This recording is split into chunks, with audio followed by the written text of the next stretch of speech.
እሺ ሌላስ ምንድነው ምክንያታችሁ? ዋነኛው ምክንያት ምንድነው? ሰኔ 12 የምታከብሩ ዋነኛው ምክንያት በቃ ይሄ ነው። ስለ ባህራን ነው። ባህራን ሞት ማለት የሞትን ደብዳቤ ወደ ህይወት እንዴት ስለሚቀይር ብቻ ነው ትልቁ ማለት ነው። ብቻ ነው እርግጠኛ ነኝ። የምናከብረው ይሄ ነው። ሌላ ካለ አምጣ። ዋናው ምክንያት ይሄ ነው እኮ ነገርኩህ እኮ ባህራንን ስለ ባህራን ወድን ከሞት ወደ ህይወት የቀየረበት ቀን ብለን ነው የምናከብረው አልኩህ እኮ። እሺ ዙሃል የሚባለው ጣዖት ምንድን ነው? ዙሃል የሚባለው ጣዖት ምንድን ነው? አላውቀውም። ከየት እንዲያመጣው አላውቅም። እኔ እንግዲህ ያው ቆይቻለሁ ቤተክርስቲያን ውስጥ። አሁን ያልከውን አላውቀውም። አታውቀውም? አዎ እኮ እኛም እኮ በነገራችን ላይ ያዛ መጀመሪያ እኮ ያዝ። እኛ የምናውቀው ኦርቶዶክሳዊ ቤተክርስቲያን የምናውቀው ስለ ባህራን ነው። ሌላ ነገር ካለ አንተ ያልከኝ ነው ሰማው አይደል?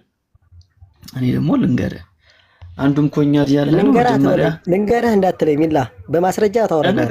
በማስረጃ አውጣና አውራኝ። እኔ ስለ ባህራን ማስረጃ ከፈለክ እሰጥሃለሁ። ኧረ አልፈልግም። እኔ ባህራን እናባላል ካልፈለክ ደግሞ ስለ ባህራን ከፈለክ የምትሰጠኝን ጥቅስ አዳምጣ። ወራጅ ቆይ መጀመሪያ ስማኝ ምን እኮ ሰማለሁኝ። ሁሉም ማረጃውን እኮ መረጃ እንደገና ያደረገ ነገር አውራ። ኪነጥበብ ተረጋጋ። ያለ ማረጃ አውርተን አናውቅም። ሁሉም በማስረጃ ነው የምናወራው። ስለዚህ መጀመሪያ አሁን ስማኝ። ያንተ ያልከውን ሐሳብ ሰምቻለሁ። አሁን ደግሞ እኔ ስማኝ። አዎ አንተ ላታውቀው ትችላለህ። ብዙ ነገሮችን አታውቁም። እኛ ነን እዚህ መተን የምንነግራችሁ ስለና እናውቃለን ማለት አታውቅም አትበለኝ። እሺ የምታውቅ ሆነ ስለ ዙሃል ንገረኝ። በቃ ይሄን ነው የነገርኩህ መሰለኝ እኮ። በቃ በትልቁ ባላችን ይሄ ነው። ሌላ ማለት ሆነ ስለ ዙሃል ንገረኝ። ካልሆነ እኔ ልንገርህ። በማስረጃ አውጣና አነግረኝ። በማስረጃ አውራ። እሺ ሚውት ስለ ባህራን ማስረጃ ከፈለክ ባህራን እሰጥሃለሁ ያልኩህ። እኔ ስለ ባህራን ማስረጃ አልጠየኩም። ወዳ ጭቅጭቃ ነው የምናከብረው። ይሄን ነው። እናንተ አዲስ ህግ ታወጡልናችሁ። እሺ ቆይ ሚውት አድርጌያለሁ። በቃ ስማኝና ከዛ በኋላ ጥያቄ ካለ ጠይቀኛለህ። ስለ ዙሃል ታውቃለህ ያልኩህ አላውቅም አልከኝ። እኔ ደግሞ ልናገር ስል አልሰማም አትበል። የኦርቶዶክስ ቤተክርስቲያን ይሄ በ12 ሰኔ 12 የምታከብረው ዙሃል የተባለ ጣዖት ነበርና ያ ጣዖትን እንግዲህ በማፍረስ የሚካኤል በዓል እንዲሆን ተደርጓል። ሌሎቹ አሁን አንተ የምትዘረዘራቸው ሌሎቹም ምክንያቶች ከዚህ በኋላ የመጡ ናቸው። የመጀመሪያው ነገር የዙሃል ጣዖት ነው። ከሱ ጋር የሚገናኝ ነው። ግብጽ ሀገር ነው። ክሊዮፓትራ ያሰራችው ጣዖት ነው ዙሃል የሚባለው እና አባ እለእስክንድሮስ እስከሚመጣበት ጊዜ ድረስ የነበሩት ጳጳሶች ጠቅላላ ስለዚህ ጣዖት ምንም ሳይሉ ህዝቡም እያከበሩ ይሄን ጣዖት ይኖሩ ነበር። በኋላ ላይ ግን አባ እለእስክንድሮስ መጥቶ እንግዲህ እስክንድሪያ ከተማ ሊቀ ጳጳስ ከሆነ በኋላ ማስረጃ አመዝረዝል ጥያቄ ለምን ያወራህ እንደሆነ አውቀዋለሁ። ማስረጃው ነው ታውቀዋለህ። ለምን እንድትስማማ ተፈለክ ማስረጃው ነው አውቀዋለሁ። አውቀዋለሁ። ምን ለማለት እንደፈለክ ነው። አረ ተረጋጋ። ምን ለማለት እንደፈለክ ነው። ምን ለማለት እንደፈለክ አውቄያለሁ። ምን ለማለት እንደፈለክ አውቄያለሁ። ምንድነው ያወቀው? ማስረጃው ነው አውጣው። ምንድነው ያወቀው? እሺ አሁን ተረት ነው እያወራኝ ያለው። ተረት እንደዛ ከብሮ እንደዛ እንደያጉ ነበር። ተረት ነው እያወራኝ ያለው። በደንብ ሰምታችሁልኛላ 350 ሰዎች። ተረት ነው እያወራ ያለው እያልኩ ነው። አሁን ደግምላለሁ። ተረት ነው። እሺ እያወራ ያለው አንተ ማለት ነው። ማስረጃ ምን አለው? በማስረጃ ወጣ። ማስረጃ ተረት ነው። አንተ እያወራ ያለው ተረት ነው እንዴ? ተረት ነው። በጣም ጥሩ። ቤተክርስቲያናችሁ እያንዳንዱን ቀን በዚህ ቀን እንደዚህ ሆነ ብላ የምትጽፈው ምን ላይ ነው? የወሩን ከ1 እስከ 30 ድረስ የቅዱሳኑን የመላእክቱን የጻድቃኑን ለምሳሌ ቅዱሳኑን በተመለከተ ሞታቸውን፣ ውልደታቸውን፣ መላእክቱን በተመለከተ ደግሞ መታሰቢያ በዓላቸውን እያንዳንዱን ዕለት ዘርዝራ ያስቀመጠችው ምን ላይ ነው? በገድላትና ታምራት በራሷ ማለት ነው። በራሷ መጽሐፍ እየነገርኩ መሰለኝ። መጽሐፍ ቅዱስ ላይ የአንድን ቅዱስ ነው አይደል ያዘው። ለምሳሌ ገድለ ጊዮርጊስ ከሆነ የጊዮርጊስን ብቻ ነው እንጂ የሚነግረው የተክለ ሃይማኖትን ይነግራል እኮ። እያንዳንዱ የራሱ በየገድሉ እየተባልክ ነው አይደል? በአጠቃላይ የዕለቱን መዝግባ በዚህ ወር በዚህ ቀን በዚህ ዕለት እንደዚህ ሆነ እያለች በእያንዳንዱ ቀን ላይ የተደረገውን ነገር የምትናገረው ምን መጽሐፍ ላይ ነው? እሱ ስንክሳር ነው። ሙሉ በሙሉ ማለት ነው። ግን እያንዳንዱ ነገር ባሉ የምናገኘው ለማያውቅ ሰው ቆያደም በቃ ስንክሳር አልከኝ። አሪፍ ነው መለስክልኝ ወዳጄ፣ መልሰዋል። ታችም እየጻፉልህ ነው ስንክሳር እያሉ። አላየሁትም። የት አለ የጻፉት? አለ ከታች ተጽፎልሃል። እሺ ማንበብ ይቻላል። የት አለ የጻፉልኝ? እሺ ለምበውና ለነገው ስንክሳር ነው የሚባለው። ስንክሳር ማን ነው? ዳግም የሚል ስንክሳር ብሎኛል። እሺ ስንክሳር ተረት ተረት ነው ወይንስ ታምነዋለህ? አምነዋለሁ። አምነዋለሁ ስልህ ደግሞ ስህተት ያለበት ነገር አልቀበልም። ተረጋጋ። ስህተት ካለበት አልቀበልም። ስንክሳር ላይ ስህተት ካለበት አንተ ማንና ነው የቤተክርስቲያኒቷ ስንክሳር ስህተት ካለበት? እኔ አንዱ ተነስቶ ጻፈውን ታዲያ ትልበለኝ እንዴ ወዳጄ። ስንክሳር ላይ ሰኔ 12 ቀን ምን አፕን አደረገ ነው የሚለው ወዳጄ። ሲያሳትማ ቆይ ሻታን ሰኔ 12 ቀን ምን አፕን አደረገ ነው የሚለው፣ ምን ተከናወነ ነው የሚለው። በቃ ለማቀው ነገሩ በስርዓት ደምቄ ነው የማከብረውን እየነገርኩ ይመስለኛል። ስለ ባህራን ነው ተባለ። በቃ አይደለም ላሳይ ነው። ዋናው ባል እሱ አይደለም። ዋናው ባል እሱ አይደለም። ዋናው ምክንያት እሱ አይደለም። አሁን ማስረጃ ላሳይ። ዋናው ይሄ ነው። አዳምጠኝ። ዋናው ይሄ ነው የሚል ማስረጃ አውጣ። ሚዩት አድርግ። በቃ ላሳይ ነው። እሺ አንዴ በትልቁ አድርጉኝ ኤርሚሻ። እሺ ቅድም ተረት ተረት ነው ያለኝን ላሳያችሁ። ተረት ተረት ያልኩት እኔ ይኸውልህ አሁን የሚያዘኝ ወዳጅ ሚዩት ተረት ተረት ነው ብለህ ሰምተናል። 353 ሰምተዋል። ደጋግመህ ነው ተረት ያለው። ኧረ ሚዩት አድርግ እባክህ አንተ ሰው እንዴ! ደጋግሜ እኮ ጠየኩ። እሺ ይሄ ስንክሳር ነው እንደምታዩት። አንድ አምላክ በሆነ በአብ ወልድ መንፈስ ቅዱስ ስም ሰኔ 12 በዚህች ዕለት የከበረ የመላእክት አለቃ የመላኩ የሚካኤል የመታሰቢያው በዓል ያከብራሉ። የሚያከብሩበትም ምክንያት እንዲህ ነው። እንዴት ነው? እስክንድሪያ በምትባል ከተማ እክላው ባጥራ የተባለች ንግስት የንጉስ በጥሊሞስ ልጅ ዙሃል በሚባል ኮከብ ስም ያሰራችው ታላቅ ምኩራብ ነበርና በየዓመቱ ሰኔ በባት በ12 ቀን በዚህ ምኩራብ ህዝቡ ተሰብስበው ታላቅ በዓል ያደርጉ ነበር። በዚህ ምኩራብ ውስጥ ዙሃል የሚሉት ታላቅ የናስ ጣዖት ነበርና በዓሉ በሚከበርበት ዕለት ብዙ ፍሪዳዎች ያርዱለት ነበር። ለማ ዙሃል ለተባለው ጣዖት ብዙ ፍሪዳዎችን ያርዱለት ነበር። አባ እለእስክንድሮስም እስከ ተሾመባት ዘመን ድረስ ለዚህ ጣዖት እንዲህ ሲያደርጉ ኖሩ። ይኸውም 300 ዓመተ ምህረት ተፈጽሞ በአራተኛው ምዕት ውስጥ ነበር። አባ እለእስክንድሮስም በእስክንድሪያ ከተማ ሊቀ ጳጳስና በተሾመ ጊዜ ጻድቅ ቆንስጠንጢኖስ በነገሰ ጊዜ የክርስትና ሃይማኖት ስለተስፋፋች ያን ጣዖት ሊሰብረው ወዶ ሳለ ተመልከቱ፣ አባ እለእስክንድሮስ ሲሾም ነው ይህን ጣዖት ማፍረስ የፈለገው። የክርስትና ሃይማኖት ስለተስፋፋች ያን ጣዖት ሊሰብረው ወዶ ሳለ ጎስቋላዎች ሰዎች ከለከሉት። እንዲህም አሉት፣ እኛ በዚህ ቦታ ይህን በዓል ማክበርን ለምደናል። የትኛውን በዓል? የዙሃልን ጣዖት በዓል ማክበር ለምደናል። እነሆ ከአንተ በፊት 18 ሊቃነ ጳጳሳት አልፈዋል። እነዚህም 18 ሊቃነ ጳጳሳት ምንም አላሉ፣ ሲከበር ማለት ነው። ምንም አላሉ፣ አልፈዋል። ይህን ልማዳችንን ከፍል አድርገው እንዴ! ይህን ልማዳችንን አልለወጡብንም። ጳጳሳቶቹ ዙሃል ሲከበር ምንም አላሉም፣ አልለወጡትም። አባ እለእስክንድሮስ ግን ገሰጻቸው፣ አስተማራቸውም። ስህተታቸው በመግለጥ እንዲህ ብሎ አስተማራቸው። ይህ ጣዖት የማይጎዳና የማይጠቅም ነው። እርሱን የሚያመልክ ሰይጣናትም ያመልካቸዋል። ምክሬስ ብትሰሙ ቀድሞ እንደነበር አድርጌ ይህን በዓል እሰራላችኋለሁ። እየሰማችሁ ነው? ምክሬን ብትሰሙ ቀድሞ እንደነበር አድርጌ ይህን በዓል እሰራላችኋለሁ። ይኸውም ጣዖቱን እንድንሰብረው ምኩራቡን እንድንባርከውና በከበረ መልአክ በመላእክት አለቃ በሚካኤል ስም ቤተክርስቲያን አድርገን እንድንሰይመው ነው። ስለዚህ በዓሉን ቀይርላችኋለሁ ነው። እንደ ቀድሞ ታከብሩታላችሁ። በዓሉን ግን ዙሃልን ሳይሆን አሁን የምታከብሩት ማን ነው የምታከብሩት? አሁን ሚካኤልን በመላእክት አለቃ በሚካኤል ስም ቤተክርስቲያን አድርገን እንድንሰይመው ነው። እኛም ይህን ታላቅ በዓል እንሰራለን። እሺ ከፍል አድርገውንም የሚታረዱትን ላሞችና በጎች ለድሆች፣ ለጦም አዳሪዎች፣ ለችግረኞች በከበረው በመልአክ ስም ምግብ ይሁኑ። ተመልከቱ፣ እነዚህ የሚታረዱት ማለት ናቸው። በፊት የሚታረዱት ለማን ነው? ለዞሃል ብዙ ፍሪዳዎችን ያርዱለት ነበር። አሁን ግን ባሉ አልተቀየረም።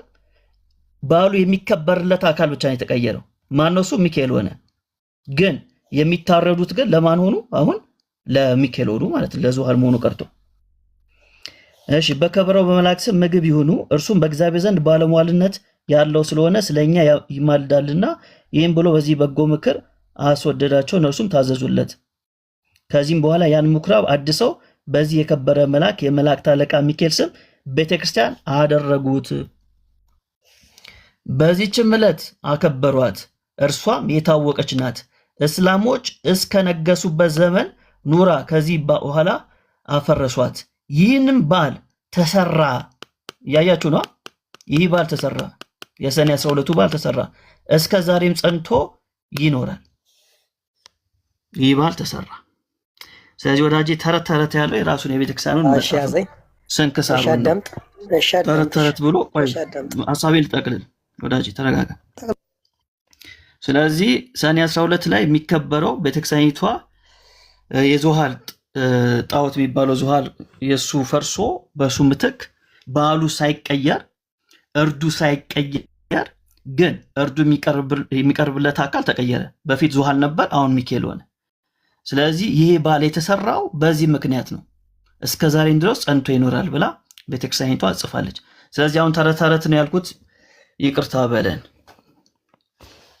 እሺ ያዝልኛ ትምህርት እንደሆነ ምን ወድሚላ ደግሞ እኔ ላወራ አይደል? አንተ አይደል ላወራው? አዎ ቀጥል አልኩ። እንደዚህ ብለህ ቀጥል ነው ያልኩ እኮ። ቀጥል። እኔ ላወራልህ አይደል እንዴ? አሁንም ደግሜ እነግርሃለሁ፣ በማስረጃ ያላወጣኸው ነገር ሁሉ ተረት ተረት ነው። አሁን ያወጣልኝ በማስረጃ ኦኬ፣ ትክክል አመኛለሁ። ይሄ ማስረጃው እየሰማኸኝ ነው? ይሄ ማስረጃው ምን አይነት ምስሰት የለበትም ሲጀመር ማለት ነው። ጻኦትን ወደ እግዚአብሔር ወደሚከብርበት መቀየር ብቱም በፍጹም ኃጢአት ነው ብዬ እዝጋል ይዝህም ኃጢአትም አይደለም። አዎ ተረት ተረት ያልከው ተሳስታል። ተረት ተረት እያልኩ ያለው ታላ ማስረጃ የምታወራው ሁሉ ተረት ተረት። ቅድም ገና ታተንቦ እየነገርኩ ነበር ወዳጄ። ተረት ተረት ነው አልቀበልም ስለኛ ነበር እየነገርኩ መሰለኝ እኮ ሚላ ተረት ተረት ነው። አሁንም እየነገርኩ ነው። አላ ማስረጃ እንደምታነብይ ወዳጄ ተረት ተረት ነው አልቀበልም ብለኝ ነበር አይደል? ኧረ ፈፍነት በለኝ ተረዳ በእናትህ። ከአምስት ደቂቃ በፊት ብለኸኛል አላልከኝም? እየተረዳኝ ነው። አሁንም እኮ መሽካርኩ እየቸኮልክ እኮ ነው። አሁንም እኮ እየመጣሁ መሰለኝ። በቃ ይሄን ካመንክ አዳምጠኛ እኮ አዳምጥ። ተረት ተረት አሁንም አለማስረጃ ታታወጣ ባፍ የምታወራው ነገር ሁሉ ተረት ተረት ነው። አሁን ይኸውልህ ተረት ተረት አሁን ያረበከው ግን በማስረጃ ስላወጣኝ ተረት ተረት አይደለም ትክክል ነው እያልኩ ነው። ስለዚህ ሰኔ 12 መከበር የተጀመረው ለምንድን ነው? አዳምጥ እኮ አዳምጥ። ይኸውልህ የጽዋትን ወደ እግዚአብሔር ወደሚከብርበት መለወጥ ኃጢአት አይደለም። እሱን አልጠየቅኩም። እንዳውም ኃጢአት ነው ብዬ እንደዛ እኮ ነው የሚለው እንትኑ። እሱን ቀጣይ ነው የምጠይቅህ። አሁን እሱን አልጠየቅኩም። አሁን እኔ የጠየቅኩህ ሰኔ 12 መከበር የተጀመረው በምን ምክንያት ነው? አዳምጥ። አሁንም አዳምጠኝ። ጣዖቱ ወደ ሚካኤል ወይም ወደ እግዚአብሔር ወደሚከብርበት ስለተቀየረ ምንድን ነው ጥፋቱ? እሱን አልጠየቅኩም። ሰኔ 12 የጠየቀኝም ልንገርህ። የጠየቅኩን መልስልኝ ወዳጅ። በጣም የጠየቅኩን ብቻ መልስልኝ። እኛ ኢትዮጵያኖች እነሱ ጠይቃቸው። የጠየቅኩን መልስልኝ። አዳምጣት። አሁንም አልካርኩም። ሚዩት እንዳታደርገኝ። አሁንም አልካርኩም። ትልቅ በዓል ምን ለምናከብረው አሁንም አዳምጠኝ ሚላ። አሁንም እየካርኩ አይደለም። አሁንም እንደው ለኔ ምክር ሰው ወይም ሳደብ ሰው ምናምን አይደለሁም። አዳምጠኝ። አሁንም እያከበርን ያለነው እኛ ኢትዮጵያውያኖች በትልቅ በዓል ብለን እያከበርን ያለነውን ከሞት ወደ ሕይወት የቀየረውን የባራንን በዓል ነው እያከበርን ያለው። ባራንን ስላዳ ነው በዓሉ የተሰራው በምን ምክንያት ነው የሚለው ስንክሳር። በቃ በትልቅ በዓል እያከበርን ያለነው እኛ ስለ ባራን ነው ተሰራ የሚለው ስንክሳር ላይ ስለምንድን የተጻፈው ወዳጄ? እኮ እየተነገረህ ነው መሰለኝ። ያ ነገር ይሰራል እኮ ያን እንዲያውም በጣም የሚከብድ ይሰራ ሳይሆን ኦልሬዲ እኮ ተሰርቷል። የተሰራው ግን የሰኔ 12 በዓል የተሰራው በዙሃል ምክንያት ነው፣ በባህራን ምክንያት አይደለም ነው የምትለኝ ከሆነ ማስረጃ አምጣ። ዋናው ምክንያት እሱ ነው የምትለኝ ከሆነ ማስረጃ አምጣ። እኛ የለ ማስረጃ አሁን ያነበብክልኝም ትክክል ነው እያልኩ ነው። ያነበብክልኝ ትክክል ነው፣ ግን እኛ እያከበርን በቃ ባህራን ነው፣ ሌላ የለም። ባህራን ነው። ማስረጃ ክፈትና ሳይ። ስለ ባህራን ነው፣ ሌላ ነገር የለም። በቃ ማስረጃ ክፈትና ሳይ። ምንድነው ማስረጃው? ተጨም ከፍተ ሰኔ 12 የምናከብርበት ምክንያት ዋናው የተጀመረበት ምክንያት በባህራን ነው። የተጀመረበትን እኮ በፊት የተጀመረበትን እኮ አመጣህ እኮ አሁን ማስረጃ ወዳጅ። ስለዚህ ሰኔ 12 የተጀመረው በዙሃል ጣዖት ምክንያት ነው። በዚህ እንስማማ እኮ ይጀመር እየነገርኩህ ነው። ይጀመር አሁን ይጀመር ሳይሆን የተጀመረው በዚህ ነው። ሐሳብን በጣም በድንቅ ነገር ደግሞ የሚገርም ነገር ምንድነው? ተቀይሯል። በጣም ደስ አይልም? ጣዖቱ ወደ ሚካኤል የጠየቅኩ ላይ ብቻ ፎከስ አድርጎታል። አረ ምን አናደደህ? አልተናደድኩም፣ እየጠየቅኩ ነው ያለሁት። አረ ተናደድክ ማለት ጣዖት ወደ እግዚአብሔር ወደሚከብርበት ሰው እየሰማ ነው። በጣም ደም ለበስክ እግዚአብሔር። እሺ አየህ፣ ምንም ማውራት ለጠየቅኩ ጥያቄ እየመለስክ አይደለም። አሁንም ለመጨረሻ ጊዜ ልጠይቅ። እዚህ ጋር ጥፋት ካለኝ አረመኝ ወዳጄ፣ ስማኝ። መጨቃጨቅ ነው ታታደርግ ጭቅጭቅ አይደለም። ጥፋት እንደሌለበት እኮ እየነገርኩህ መሰለኝ። ሁሉ ወዳጄ ስማኝና ከዛ ትመልሳለህ። ለመጨረሻ ጊዜ ልጠይቅ። ሰኔ 12 መከበር የተጀመረው በዓሉ መከበር የተጀመረው በዙሃል ምክንያት ነው ወይንስ በባህራን ምክንያት? አጭር መልስ ስጠኝ። አነበብከው እኮ አይደል? ግን ድንቅ የሚያደርገው ነገር ወደ ቅዱስ ሚካኤል ተቀይሯል። እኔ ስለ ድንቅ አልጠየቅኩም። ምንድነው ድንቅ የሚያደርገው አላልኩም። አጭር መልስ ስጠኝ። በማን ምክንያት ነው? እሱም ብቻ ስጠኝ። እንዴ ኪነ ጥበብ መጽሐፋችሁ ላይ የተጻፈውን መልሰ መናገር ያቅትሃል? ቅድም እኮ ሲያወራ ስንክሳሩን ሳይገልጥ ተረት ነው የምታወራው፣ ያለ መረጃ ነው የምታወራው። ተረትህን አቁም፣ ተረትህን አልሰማም። ሜሎስ ተረት እያወራ ነው እያልከው ነበር እኮ መጽሐፉን ሳይገልጠው ማለት ነው። ያለ መረጃ ስለምታወራ ተረት ነው፣ መረጃ አምጣ እያልከው ስትል ነበር። ታገሰኝ ብሎ አለህ። ታገሰ። መጽሐፉን አወጣልህ። ቆይ ኪነ ጥበብ መጽሐፉን አወጣልህ። የወርሃ ሰኔ 12 ዓመታዊ ክብረ በዓል የሚከበርበት ዋነኛው ሪዝን አንተ ባህራን ነው ብለህ አልክ። ስንክሳራችሁ ደግሞ አይ አይደለም፣ ዙሃል የሚባል ጣዖት በእስክንድሪያ ከተማ ይከበር እንደነበረ የራሴ የቤተክርስቲያኒቱ መጽሐፍ ስንክሳር ላይ የተጻፈውን አሳየህ። ስለዚህ በዓሉ መከበር የጀመረበት የሰኔ 12 መከበር የጀመረበት አንተ ባህራን ነው ብለህ የምትሟገት ከሆነ መረጃውን አቅርብ ነው ያለ። እሱ ዙሃል የሚባለው ጣዖት የሚከበርበት ቀን እንደሆነና ያንን ደግሞ በመጽሐፈ ስንክሳር ላይ ተጽፎ እንደተገኘ አሳየ ማለት ነው። እና ለምን ትጨቃጨቃላችሁ? ተማምናችሁ ማውራት ነው ያለብህ። መቀጠል ትችላለህ። ሜላ ሲመልስ እኮ እሺ፣ እዝዝጋ የለም መሰለኝ አውራ አንተ ሞርት ኦኬ። አይ ችግር የለም እኛ ጨርሰናል። ሜላ ሲመልስ እዚህ ጋር ስለዛ ይከበራል አይከበርም በሚለው ነገር አንደኛ የተጀመረበትን መንገድ ያነበበው አይደለ? ስለዚህ እኮ ምን ነበር የተጀመረበት? ሰኔ 12 የቅዱስ ሚካኤል በዓል ብለው የተባለው በዓሉ ራሱ ስለተጀመረ ጉዳይ ነው የሚያገባኝ ጉዳይ የለም። እኔ ስለተቀየረው ነው እንጂ እንዴት ነው የማያገባ? የቤተክርስቲያኒቱ መጽሐፍ ስንክሳርን አውጥተን አንብበንልህ ለምንድን ነው የምትክደው? እኮ ስለተቀይሯል። በቃ ጣዖቱ ወደ እግዚአብሔር ወደሚከብርበት ወደ እግዚአብሔር ቤት ተውኗል። በቃ ስለዚህ በሰኔ 12 ቀን ዓመታዊ በዓሉ የሚካኤል ተብሎ ከመቀየሩ በፊት ምን ነበረ ሲከበርበት የነበረው? ስለሱ ጨዋታ ያገባኝም። እኔ በቃ እኔ ላስተምራችሁ ብሎ ተጓቸዋል። ስለዚህ ስለዛ ጨዋታ ያገባኝም። እኔ ቤተክርስቲያን እኮ ነች የጻፈችው።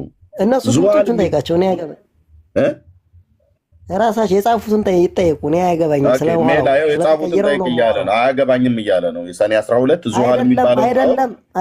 ስለ ጣዖቱ ነው፣ ስለ ጣዖቱ መከበር፣ ስለ ጣዖቱ መከበር ነው ያልኩት። አዳምጥ። ስለ ጣዖቱ መከበር አያገባኝም እኔ። እሺ ችግር የለም። አንተ ብታምንም ባታምንም ዋናውን በማስረጃ አድርጌ ለ350 ሰው አሳይቻለሁ። ወደ መቀየሩ ይኸውልህ አይደለም እኔ ወደ መቀየር እንጂ ወደ ኋላ አልመለስም። በቃ ወዳጄ ዋናው በማስረጃ ነው ማሳየቴ ነው። አንተ አንድ ማስረጃ እየገለጥክ እያሳየ አይደለም እኮ። ይሄን ማስረጃው እኮ ገለጥከው እኮ። ምን አሁን ወደ ዋናው ሐሳብ ንግባ። እሺ እጠይቅሃለሁ። ግን በነገራችን ላይ እኔም ልጠይቅ እዚህ ጋር አንድ ጥያቄ ብቻ። ቆይ የሚካኤልን እንጨርስ። መጽሐፍ ቅዱስ 66 መጽሐፍ ቅዱስ ትክክል ነው ብሎ የሰጠን አንድ መረጃ ስጠኝ እስኪ። እኔ መጽሐፍ ቅዱስ ብቻ አላምንም ብያለሁ ርዕሳችን እሱ አይደለም። አይደለም ስለ ሚካኤል ነው እያወራን ያለ ነው ወዳጄ። ርዕሳት ለመቀየር አትሞክር። ርዕሳችን ስለ ሚካኤል ነው እያወራን ያለ ነው። ስለ ሚካኤል ከሆነ ለአንተ መጽሐፍ ቅዱስ ብቻ ነው ከመጽሐፍ ቅዱስ ማስረጃ አምጣን ያልከኝ አይደለ? ቅድም ነገር ያለው እኔ መጽሐፍ ቅዱስ ብቻ ብዬ አላምንም ብያለሁ። ኪነ ጥበብ ዛሬ ነገረ መላእክት ነው ርዕሱ። ማንም ዳይቨርት እንዳታረጉት። ነገረ መላእክት ላይ ነው የመጽሐፍ ቅዱስ ቀኖና። የመጽሐፍ ቅዱስ ቀኖና በባለፈው ሳምንት ላይ ስናወራ አንዳችሁም አልመጣችሁም። ከፈለክ በሌላ ቀን እናወራለን። ዛሬ ግን ነገረ መላእክት ላይ ነው። ያውም የሰኔ ሚካኤልና የህዳር ሚካኤል የምታከብሩበት ነው ያለው። ከዚህ ውጭ አይቀየርም ርዕሱ እንዳለ ሜላ ማለት ነው። ርዕሱ ላይ ቀጥሉ። ቴንኪው። ስለዚህ አሁን ስለነገራችሁኝ ጥያቄ አንድም ማለት የሚያሻክርብኝ ሆነ ጥያቄ የፈጠረብኝ ነገር የለም። የሚገርም ነገር ኤርሚ፣ አይ ቆይ ጥያቄ የፈጠረብኝ ነገር አሁን ተናገራችሁት። ጥያቄ ምን ፈጠረብህ? አይደለም ጥያቄያችን ወዳጅ አይደለማ፣ የለም ውሸት። አሁን ለምሳሌ ስለተቀየረ የተናደድከው አይደለም? የለም ወዳጅ፣ ማንም የተናደደ የለም። ማንም የተናደደ የለም። አሁን ስማኝ፣ ለመረበሽ አትሞክር። ስለ ሚካኤል ነው እያወራን ያለን። ርዕሳችን ሚካኤል ነው። ስለዚህ ስለ ሚካኤል እናወራ። ሚካኤል ነፍሳትን ከሲኦል ያወጣል፣ ወደ ገነት ከሲኦል አውጥቶ ወደ ገነት ያስገባል። እኔ በጣም የሚገርመኝ ነገር ያወጣል አይወጣም፣ ይወጣል አይወጣም አትበለኝ እልሃለሁ። አንተ ለመመለስ ትችላለህ። ስለዚህ እኔ ልጠይቅሃለሁ። ስለዚህ እኔ ልጠይቅ። ስለዚህ ወደ ጥያቄያችን ነው ሚካኤል ነፍሳትን ጥያቄ የምትመልስልኝ እኔም ጥያቄ እጠይቅሃለሁ። አንተ መልስልኝ። አንተ እሺ ከሲኦል ነፍሳትን ያወጣል። ስለ ነገረ ማርያም አይደል? ስለ ነገረ ማርያም ነው አይደል እያናገርከኝ ያለኸው ማለት ይቅርታ። ኧረ እባክህ ወደ መልሱ ገባለን። በግድ እኮ ያስገባ የለም፣ ፈልገን የገባው እኮ። ስለዚህ እኔም እጠይቅሃለሁ እያልኩ የምትመልስ ከሆነ ሚካኤል ነፍሳትን ከሲኦል ያስወጣል ወይንስ አያስወጣም እኮ እኔም እጠይቅሃለሁ። ትስማማለህ? መመለስ ትችላለህ ወዳጄ። ተስማማለህ ወይ እኮ? ተስማማለህ? እኔም እጠይቅሃለሁ። ተስማማለህ ወይ? ጥያቄ በጥያቄውን በሰዓት እናያዝ። እየጠየቅኩ ነው። የምትመልስ እኮ ተስማማለህ? ጥያቄያችን ካልሆነ ከሌላ ኦርቶዶክስ ጋር እንቀጥላለን። አንተ ቆይ ነገርኩ መሰለኝ። እስኪ አንተ ሰዓት እናያዝና ቆይ ኪነቶ አንተ መተህ ህግ ምናምን አሰራለን። ኦኬ ፈልገን የመጣው ስለዚህ ለጥያቄያችን መልስ እንትላለን። ሲቀጥል እኔ ካንተ ጋር በዲቅ አድርጌ ዲቤት የማድረግ ምንም ፍላጎቱም የለኝም እኮ። ስለዚህ ሲሜት ያለው ኤርሚያ ታገባ ማለት ነው። እግዚአብሔር ምስክሬ አይደለም። ካንተ ጋር ዲቤት የማድረግ ፍላጎት የለኝም። መጀመሪያ የቤተክርስቲያንን እውቀት ማወቅ አለብህ። ዝም ብዬ ከማንም እየነገርኩ መሰለኝ እኮ። ስለዚህ አሁን የምትመልስልኝ ከሆነ መልሱ ላይ በቃ መልሱ ላይ ወዳጅ፣ ዝም ብዬ ከማንም ጋር ዲቤት አላደርግም። ክራይቴሪያ አለኝ። እሺ ስለዚህ መልሱ የምትመልስ ከሆነ መልሱን መልስና አቤት። እሺ አዎ ክራይቴሪያ አለኝ ከማንም ጋር። ስለዚህ እውቀት ካለ እሺ ሰዓት እንያዝና ነው። ስለዚህ አላደርግም ዝም ብዬ ከማንም ሰው ጋር። ክርስቶስ መጀመሪያ ማወቅ አለብህ። ሜላ ክርስቶስ አሁን የኛ ወዳጅ ስላንተ አይደለም እያልኩ ነው እኔ። ትከራከረኛለህ? በቃ ታችሁን ምንም መጨቃጨቅ እኮ አያስፈልግም። በቃ መልስ የለህም ማለት ነው። መልስ ያለው ሰው ይግባ። በግድ አላስገባ ናችሁ። ስለዚህ ማውራት የሚችል ሰው ገብቶ መልስ ይመልስልን። ደግሞ ዝም ብሎ ዲቤት አይደረግም። ዙሃል እንኳን ማን እንደሆነ ሳታውቅ ነው ዲቤት እናድርግ። ቴንክ ዩ ሜላይ፣ ልክ ነው። በባለፈው አንዱ እንደዚህ ገብቶ ታስታውሳላችሁ፣ ዲቤት አለኝ። እኔ ለወጣ ስለ አካባቢ ማለት ነው። ኧረ በመድኃኒዓለም ተው ብስል ምን እናንተ ምን እውቀት አለህና ምናምን ነገር ብሎ ነገረ ክርስቶስ ላይ ገባን እና በል ደቂቃ ያዙልን ብዬ ተያዘ እና እስከ ጥያቄ ድረስ ዘለቀ።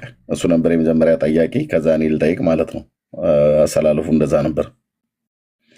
እሱ ጠየቀና ከዛ እኔ ልጠይቅ ስል ትቶኝ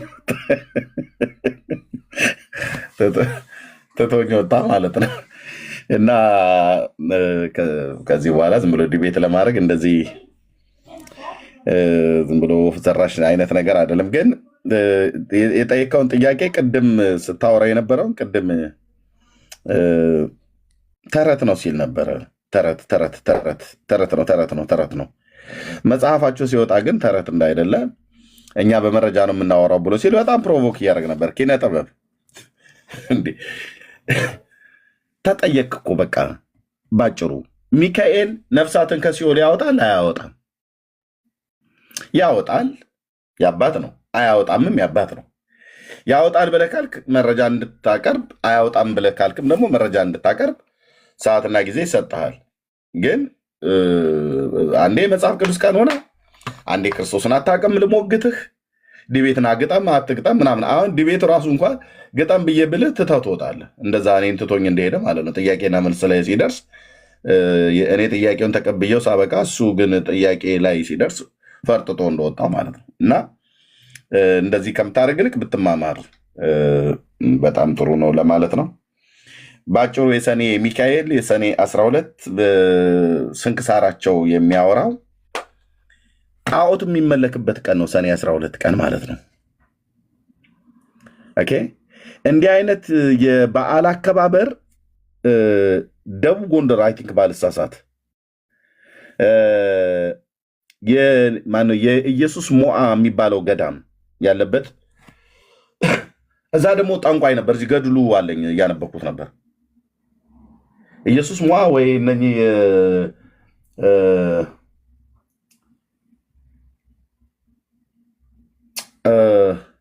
መጽሐፉ አለኝ ባይዘው አንብቤዋለሁ። መጽሐፉን አንብቤዋለሁ። እና ጠንቋይ ነው ሰውየው ማለት ነው። ጠንቋይ የነበረውን ሰውዬ አባቡላ አባቡላ የሚባለው ማለት ነው። ስለ አባቡላ ታውቃለህ አይደል ሜላ? አልሰማሁም። ሜልሜ ስለ አባቡላ አልሰማህም? አልሰማሁም። ጉድ ትሰማለህ። መድኃኒዓለም ብቻ እድሜ ይስጥ። ጉድ ትሰማለህ። እኔ አንብቤ እዚህ ጠረጴዛ ስደበድብ ነበር። አባቡላ የሚባል ጠንቋይ ጳጳሱ ናቸው። ማናቸው እንዳለ ቀየሩት።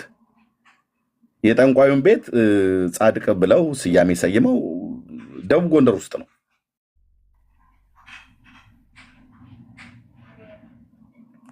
ምንድነው የሚባለው? የወልሶ ቡላ ነው ነው የወሊሶ ነው። እንደ አንተ የምትለው ነው። አትቀልዱ። ይሄ አባቡላ የሚባል ገድሉ አለኝ እና ቀኑን የቀየሩ ምንድነው? ቀኑን አይደለም እንትኑን የቀየሩት፣ ስያሜውን የቀየሩት። ልክ አሁን እንደዚህ እንደ ዙኋል ማለት ነው። ሰኔ 12 ዙኋል ይከበር ነበረ ሚካኤል ብለው እንደቀየሩት ማለት ነው። ስለዚህ ካላችሁ መታችሁ ማውራት ትችላላችሁ። በዚህ ላይ ሀሳብ ያለው ሰው ካለ ማለት ነው።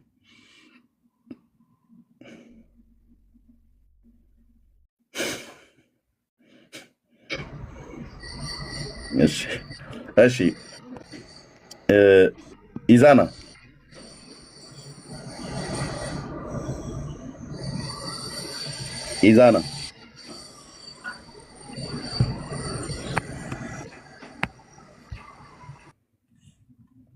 እሺ ሌላ ሰው ያለ ሰው አለ? ኪነ ጥበብ በቃ አንተ እኮ አልሰማ ብላልክ ወረድክ አይደል? አሁን በኮሜንት ምንድነው አስገቡኝ ምናምን ብለህ የምትለው ለተጠይቀው ጥያቄ ፍሰቱን ጠብቀህ ለተጠይቀው ጥያቄ መልስ ከሰጠህ እኛንም ትጠይቀናለህ። ርዕሱም ሽፍት ማድረግ የለብን። እኛንም ትጠይቀናለህ። አንድ ድል ልስጥህና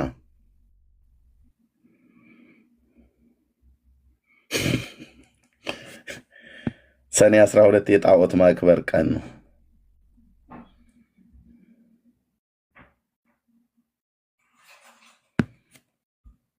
ኦርቶዶክስ ራሷን በራሷ የምታጋልጠው። እንኳን ለዙኋል በዓል ክብረ በዓል አደረሳችሁ ነው መባል ያለብን።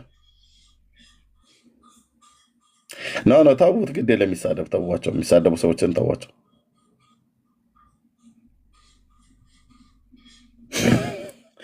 እንኳን ለዙኋል በዓል አደረሳችሁ። ዙኋል ለሚባል ከነሐስ ለተሰራ ጣዖት የሚከበርበት ሰኔ 12 ቀን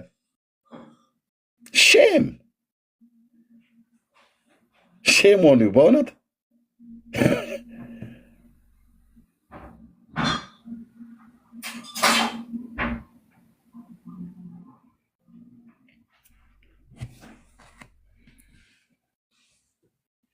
ግቧ እንኳን ለዓመት ዓመቱ አደረሰ ብለህ የምትለው ቀን የጣዖት የሚመለክበት ቀን ነው።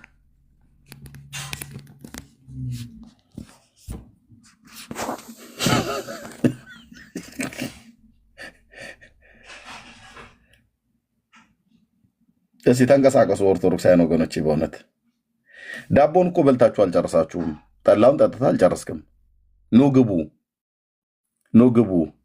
በእስክንድሪያ ከተማ ላይ ጳጳሳችሁ ጣዖቱን ወደ ሚካኤል በዓል ቀይሮ ለዓመታዊው በሰኔ 12 ቀን ለሚውለው ከነሐስ ስለተሰራው ጣዖት የማክበር የበዓል ቀን እንኳን አደረሳችሁ ኦርቶዶክሳውያን ወገኖች። መጽሐፋችሁን የሚለው ስንክሳሩንም ገድሉንም መልኩንም እንገልጥልሃለን።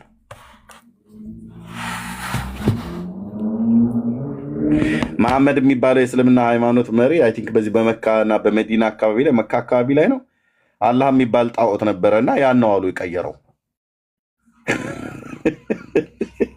ጆና እስኪ አንተ ጨዋ ኦርቶዶክስ ነህ ማለት አመለሸጋ ይሆን ከማለት ነው። እና እስኪ ጆ ምን ትላለህ እንደው በመድኃኒዓለም በዚህ ጣዖት ላይ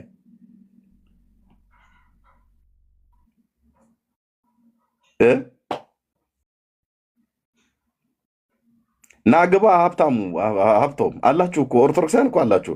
ምን ችግር አለው እና ምን ችግር አለው ነው ያልከው? ኑ ግቡና መልሱ እንጠይቃችሁ።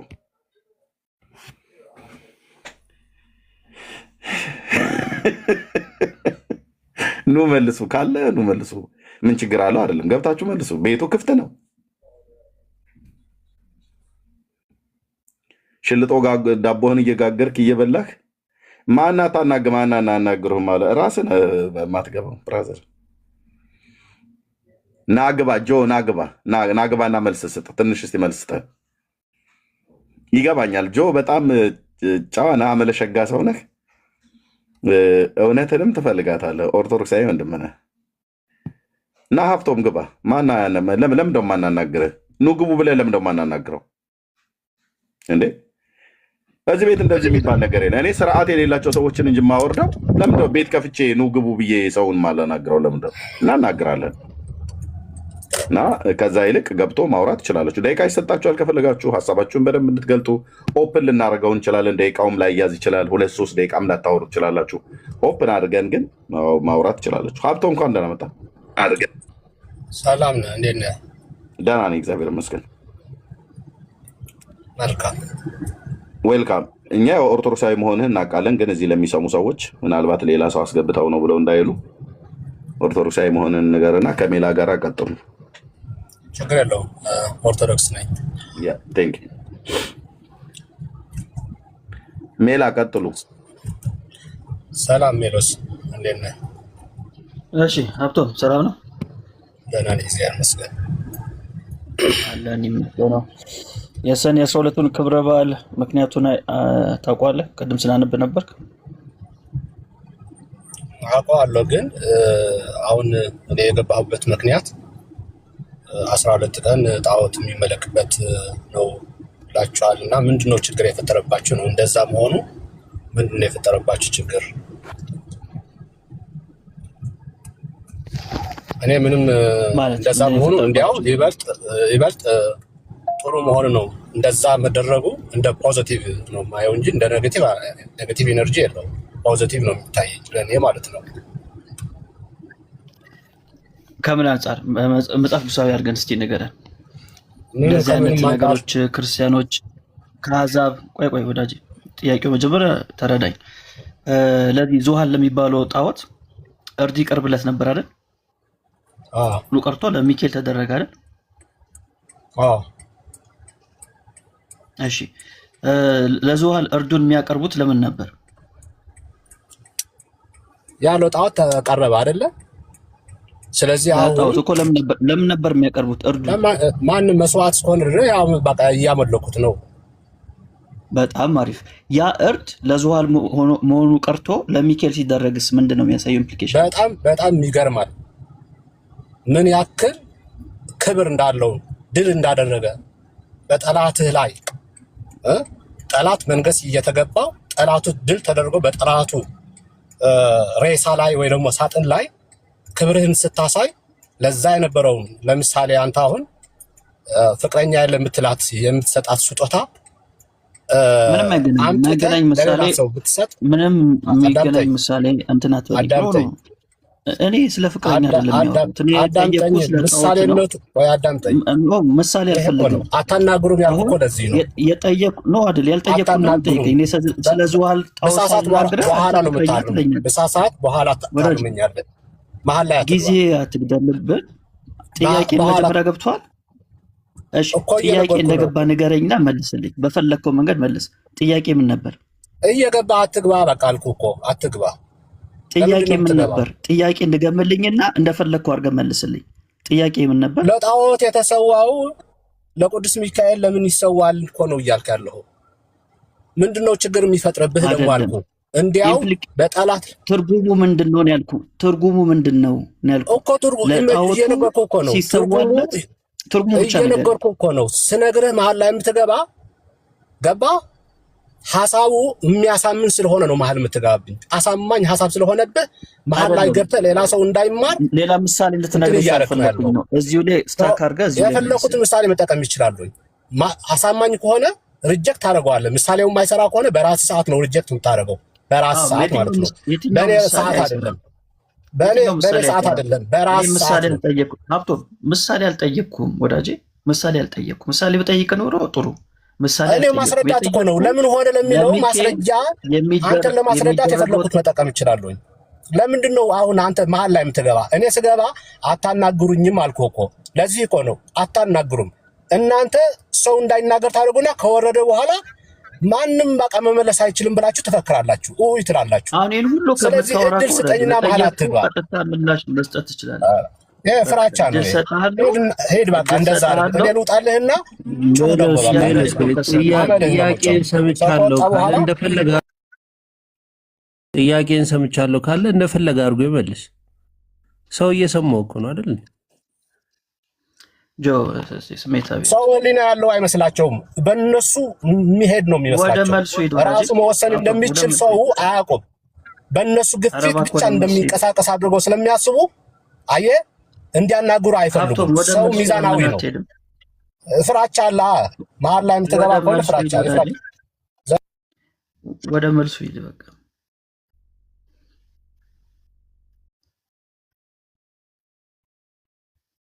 ለምን አወረድካቸው?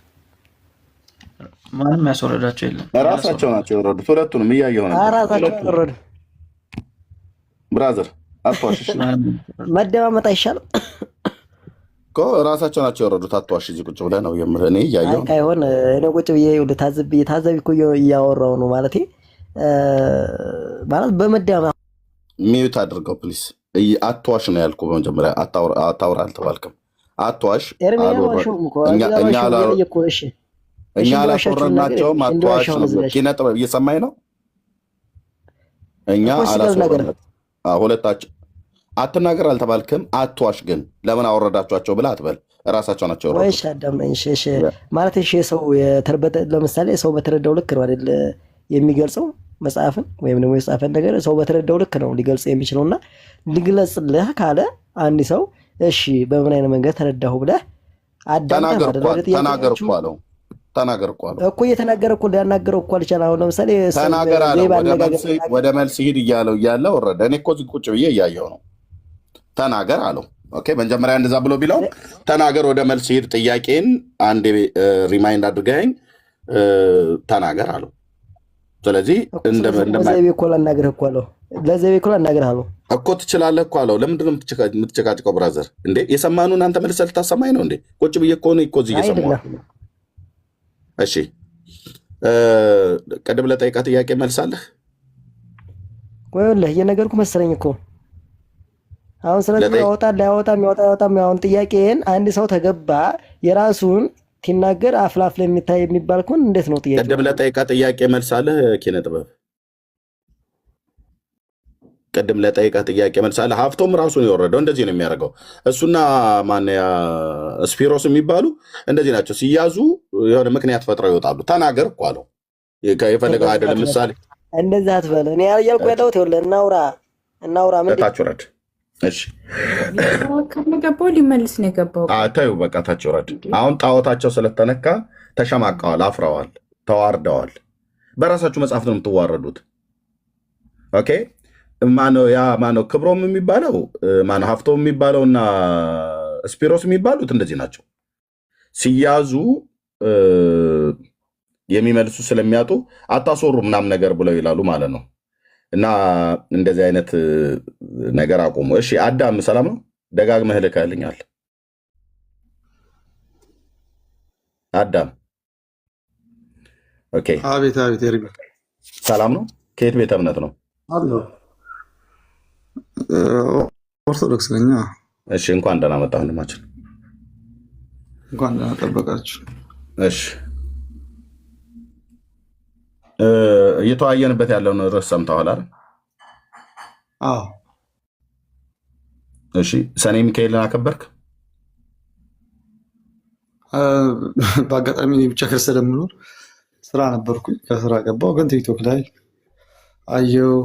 ሚካኤል ወዳጄ ብዬ ደስ አለኝ። ህዝብ ወጥቶ አክብሮ ምናምን ደስታውን ገልጾ እምነቱን ገልጾ ሲወጣ በቲክቶክ ደስ ብሎኝ ያው ቁጭ ብዬ ቤቴ አሁን በአካል ባትሄድም አንድ ቢራ ከፍቼ ቁጭ ብያለሁ። ኦኬ በአካል ባትሄድም ያው እያከበርክ ነው ማለት ነው። ውስጤ ያው የህዝቡን ደስታ ስላየው ምናምን ልጅ ሞኜ ነገሩ እኔ ማርያም ቤተክርስቲያን አካባቢ ነው ያደኩት። ሚካኤል የለም እኛ አካባቢ። እንደ ድል ሆኖ አርሲ ነው የተወለድኩት። የሚገርመው ሚካኤል ቤተክርስቲያን ሄጄ አላውቅም። ማርያምና ስላሴዎች ቤተክርስቲያን ሄድኩት። እሺ ችግር የለውም። ያው ግን ባጭሩ በአካልም ባትሄድ አሁን ከስራ የተነሳ ቢራህን ይዘህ ግን እያከበርከው ነው።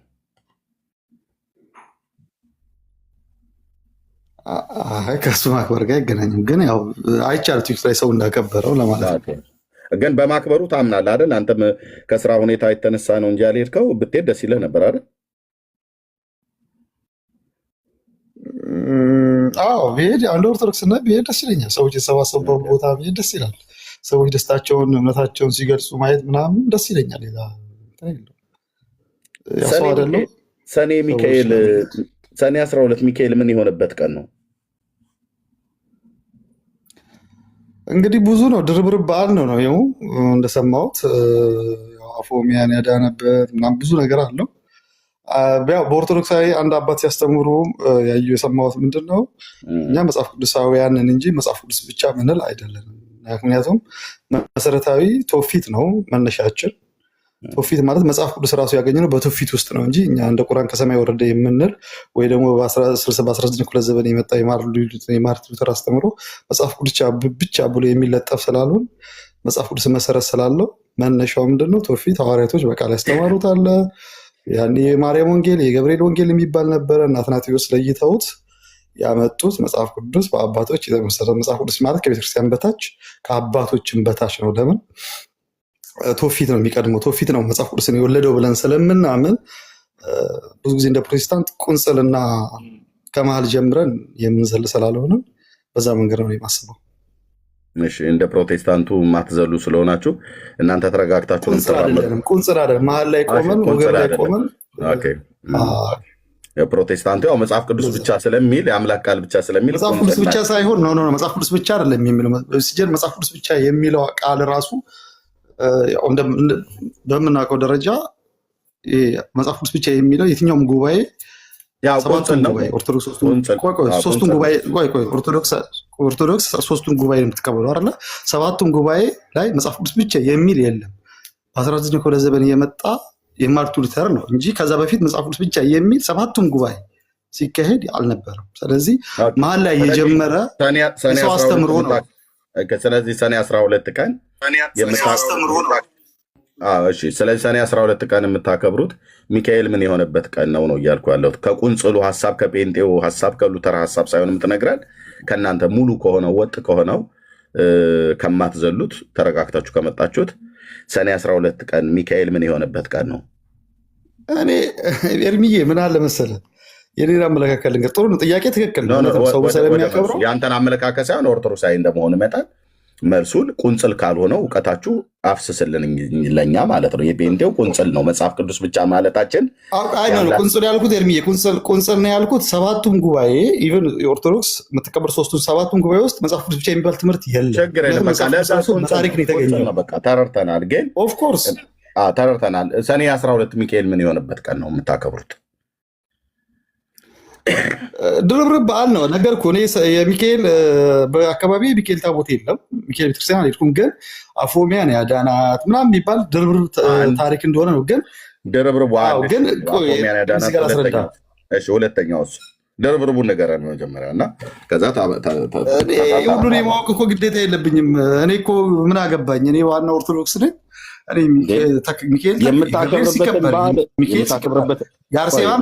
የአርሴማም ሲከበር የማርያምም ሲከበር የዮሐንስም የነኝ ሁሉ ታሪክ እኔ የሚይዘው ሰው ነኝ። በቃ እግዚአብሔር በራሱ ያድለኛል። ግዴታ የለብኝም። እኔ እንደዚህ እውቀት የሚካኤልን፣ የገብርኤልን፣ የማርያምን፣ የአርሴማንን፣ የምናምንን ምናምን የኢየሱስን ይህን ሁሉ ብራዘር፣ እኔ እኮ በሂዳ ልጅ ነኝ። ገበሬ እርሻ እያረስኩኝ ኑሮ የኖርኩ ሰው ነኝ። የነኝን ሁሉ ታሪክ የሚይዝበት ጉዳይ የለኝም። ይህን አላያስክም ብሎ የሚኮነኝ አምላክ ታለ ደግሞ የራሱ ጉዳይ። ድርብርብ በዓል ነው ብለህ እኮ ታዲያ አዳም ወንድማችን አሁሩ ነው የሰማሁት። አንተ ቆይ መጽሐፍ ቅዱስ ሲያወራ ከእናትህ ማፀን ስትወጣ እኮ ኤርምዬ እናትህ ወለደች። ከዛ የተወራውን እየሰማ እያደግ ከዛ ሃይማኖት ከዛ ስዊዘርላንድ ሄድክ። ከዛ እግዚአብሔር ይመስገን ልጆች ወለድክ። በቃ ኑሮ ነው አይደለም የሚያስተምርክ። ከዛ ደግሞ መንጃ ፈቃድ፣ ከዛ ደግሞ እዚሁ ቲክቶክ መጣ እያስተማርከን ነው። በቃ ህይወት እየመራች እኮ እየሄድክ ነው ኤርምዬ። ከዛ ደግሞ ነገ ትልቅ ደረጃ ትደርሳለህ። ከዛ ኤርሚ ነገ ያረጃል፣ ደስ የሚል ሰው ይሆናል። በቃ ህይወት በሚቀጥል መንገድ ነው የምትቀጥለው። እንደ ሃይማኖትስ ግን ምንኛ ክርክር ነው። እንደ ሃይማኖት ኦርቶዶክሳዊ መሆንን ኦርቶዶክስ ሃይማኖትን የተከተልካት በእውቀት ነው ወይ ብዬ ብጠይቅም እንደው ብለህ የምትለው? እኔ በቃ ዝም ብሎ ኦርቶዶክስ መሆኔ ነው የምፈልገው። እውነት ለመናገር ጥሩ ጥያቄ ጠየቅኝ። በነገራችን ላይ ሙስሊሙም ጴንጤውም ያው ይወለዳል፣ ከየትም ይወለዳል። ከዛ ቤተሰቡ ሌላውን ተወው። አንተ ኦርቶዶክስ እምነት ተከታይነትህን የያዝከው ገብቶ ነው ወይ አምነህ ነው ወይ ተረድተህ ነው ወይ ብዬ ብልህ ምን ትለኛለህ? ምን አባቴ ይገባኛል። እኔማ ይኸውልህ ማውቀው ነገር የለም። ኖርኩ። ከዛ በኋላ ኦርቶዶክስ ነኝ አልኩኝ። ጴንጤዎች መጡ ሰበኩኝ። ኦኬ ትክክል ነው አልኩኝ። ከዛ ውጭ ሀገር መጣሁ። እድሜ ለቲክቶክ ስትከራከሩ ስሰማ እምነቴም ምን እንደሆነ ጴንጤ ምን ኦርቶዶክስ ሙስሊም በይሄ በቲክቶክ ነው። ከዛ በኋላ መጽሐፍ ቅዱስ ማንበብ ስጀምር መጽሐፍ ቅዱስ ራሱ አስጠላኝ። ከዛ ይህን ሁሉ ዚቪዛንኬማን አይገባኝም ብዬ ታውኩት። መጽሐፍ ቅዱስን ገዝቼ እንደምናንተ ስታወሩ ሰምቼ እስቲ እንደ ሰው ለአንብብ ብዬ መጽሐፍ ቅዱስ ገዛው። ይሄ ዝባዝንኬ አይገባኝም አልክ አይደል? ሊገባኝ አልቻለም መጽሐፍ ቅዱስ ራሱ። ከዛ አስቀመጥኩትና አይን እግዚአብሔር ነፍሴን ተቀበል፣ መቼም አንተ የፈጠርከውን ነፍስ በእውቀት እግዚአብሔር አይገኝም በየዋህነት ነው ሲባል ሲያስተምሩ ድሮ ልጅ ሆኜ ይሰማል። እግዚአብሔር በየዋህነት ነው። አብርሃም እኮ በእውቀቱ አይደለም እግዚአብሔር ከበረሃ የጠራው ተብዬ በየዋህነት እየኖርኩ ነው። ጥፋቱ እንግዲህ እኔ ጋ ተሆነ እኔ አላውቅም። ስለዚህ ሰኔ 12 በምን ምክንያት እንደሚከበር አታውቅም። ድርብርብ ነው አልከኝ እንጂ አፎሚያን ብቻ ነው ይከበር አይከበር። እኔ ቢከበርም ችግር የለብኝም፣ ባይከበርም ችግር የለብኝም። እኔ ሚካኤል አሁን ለምሳሌ ሚካኤል እኔ ታቦቴ አይደለም አይደለ? ሚካኤል ራሱ ግን መልአክ ነው ሲባል ከዳንዬ ጋር አውሩ። አዳምዬ ከዳንዬ ጋር አውሩ። ዳኒ ወንድምነት እሺ ዳኒ አውራው።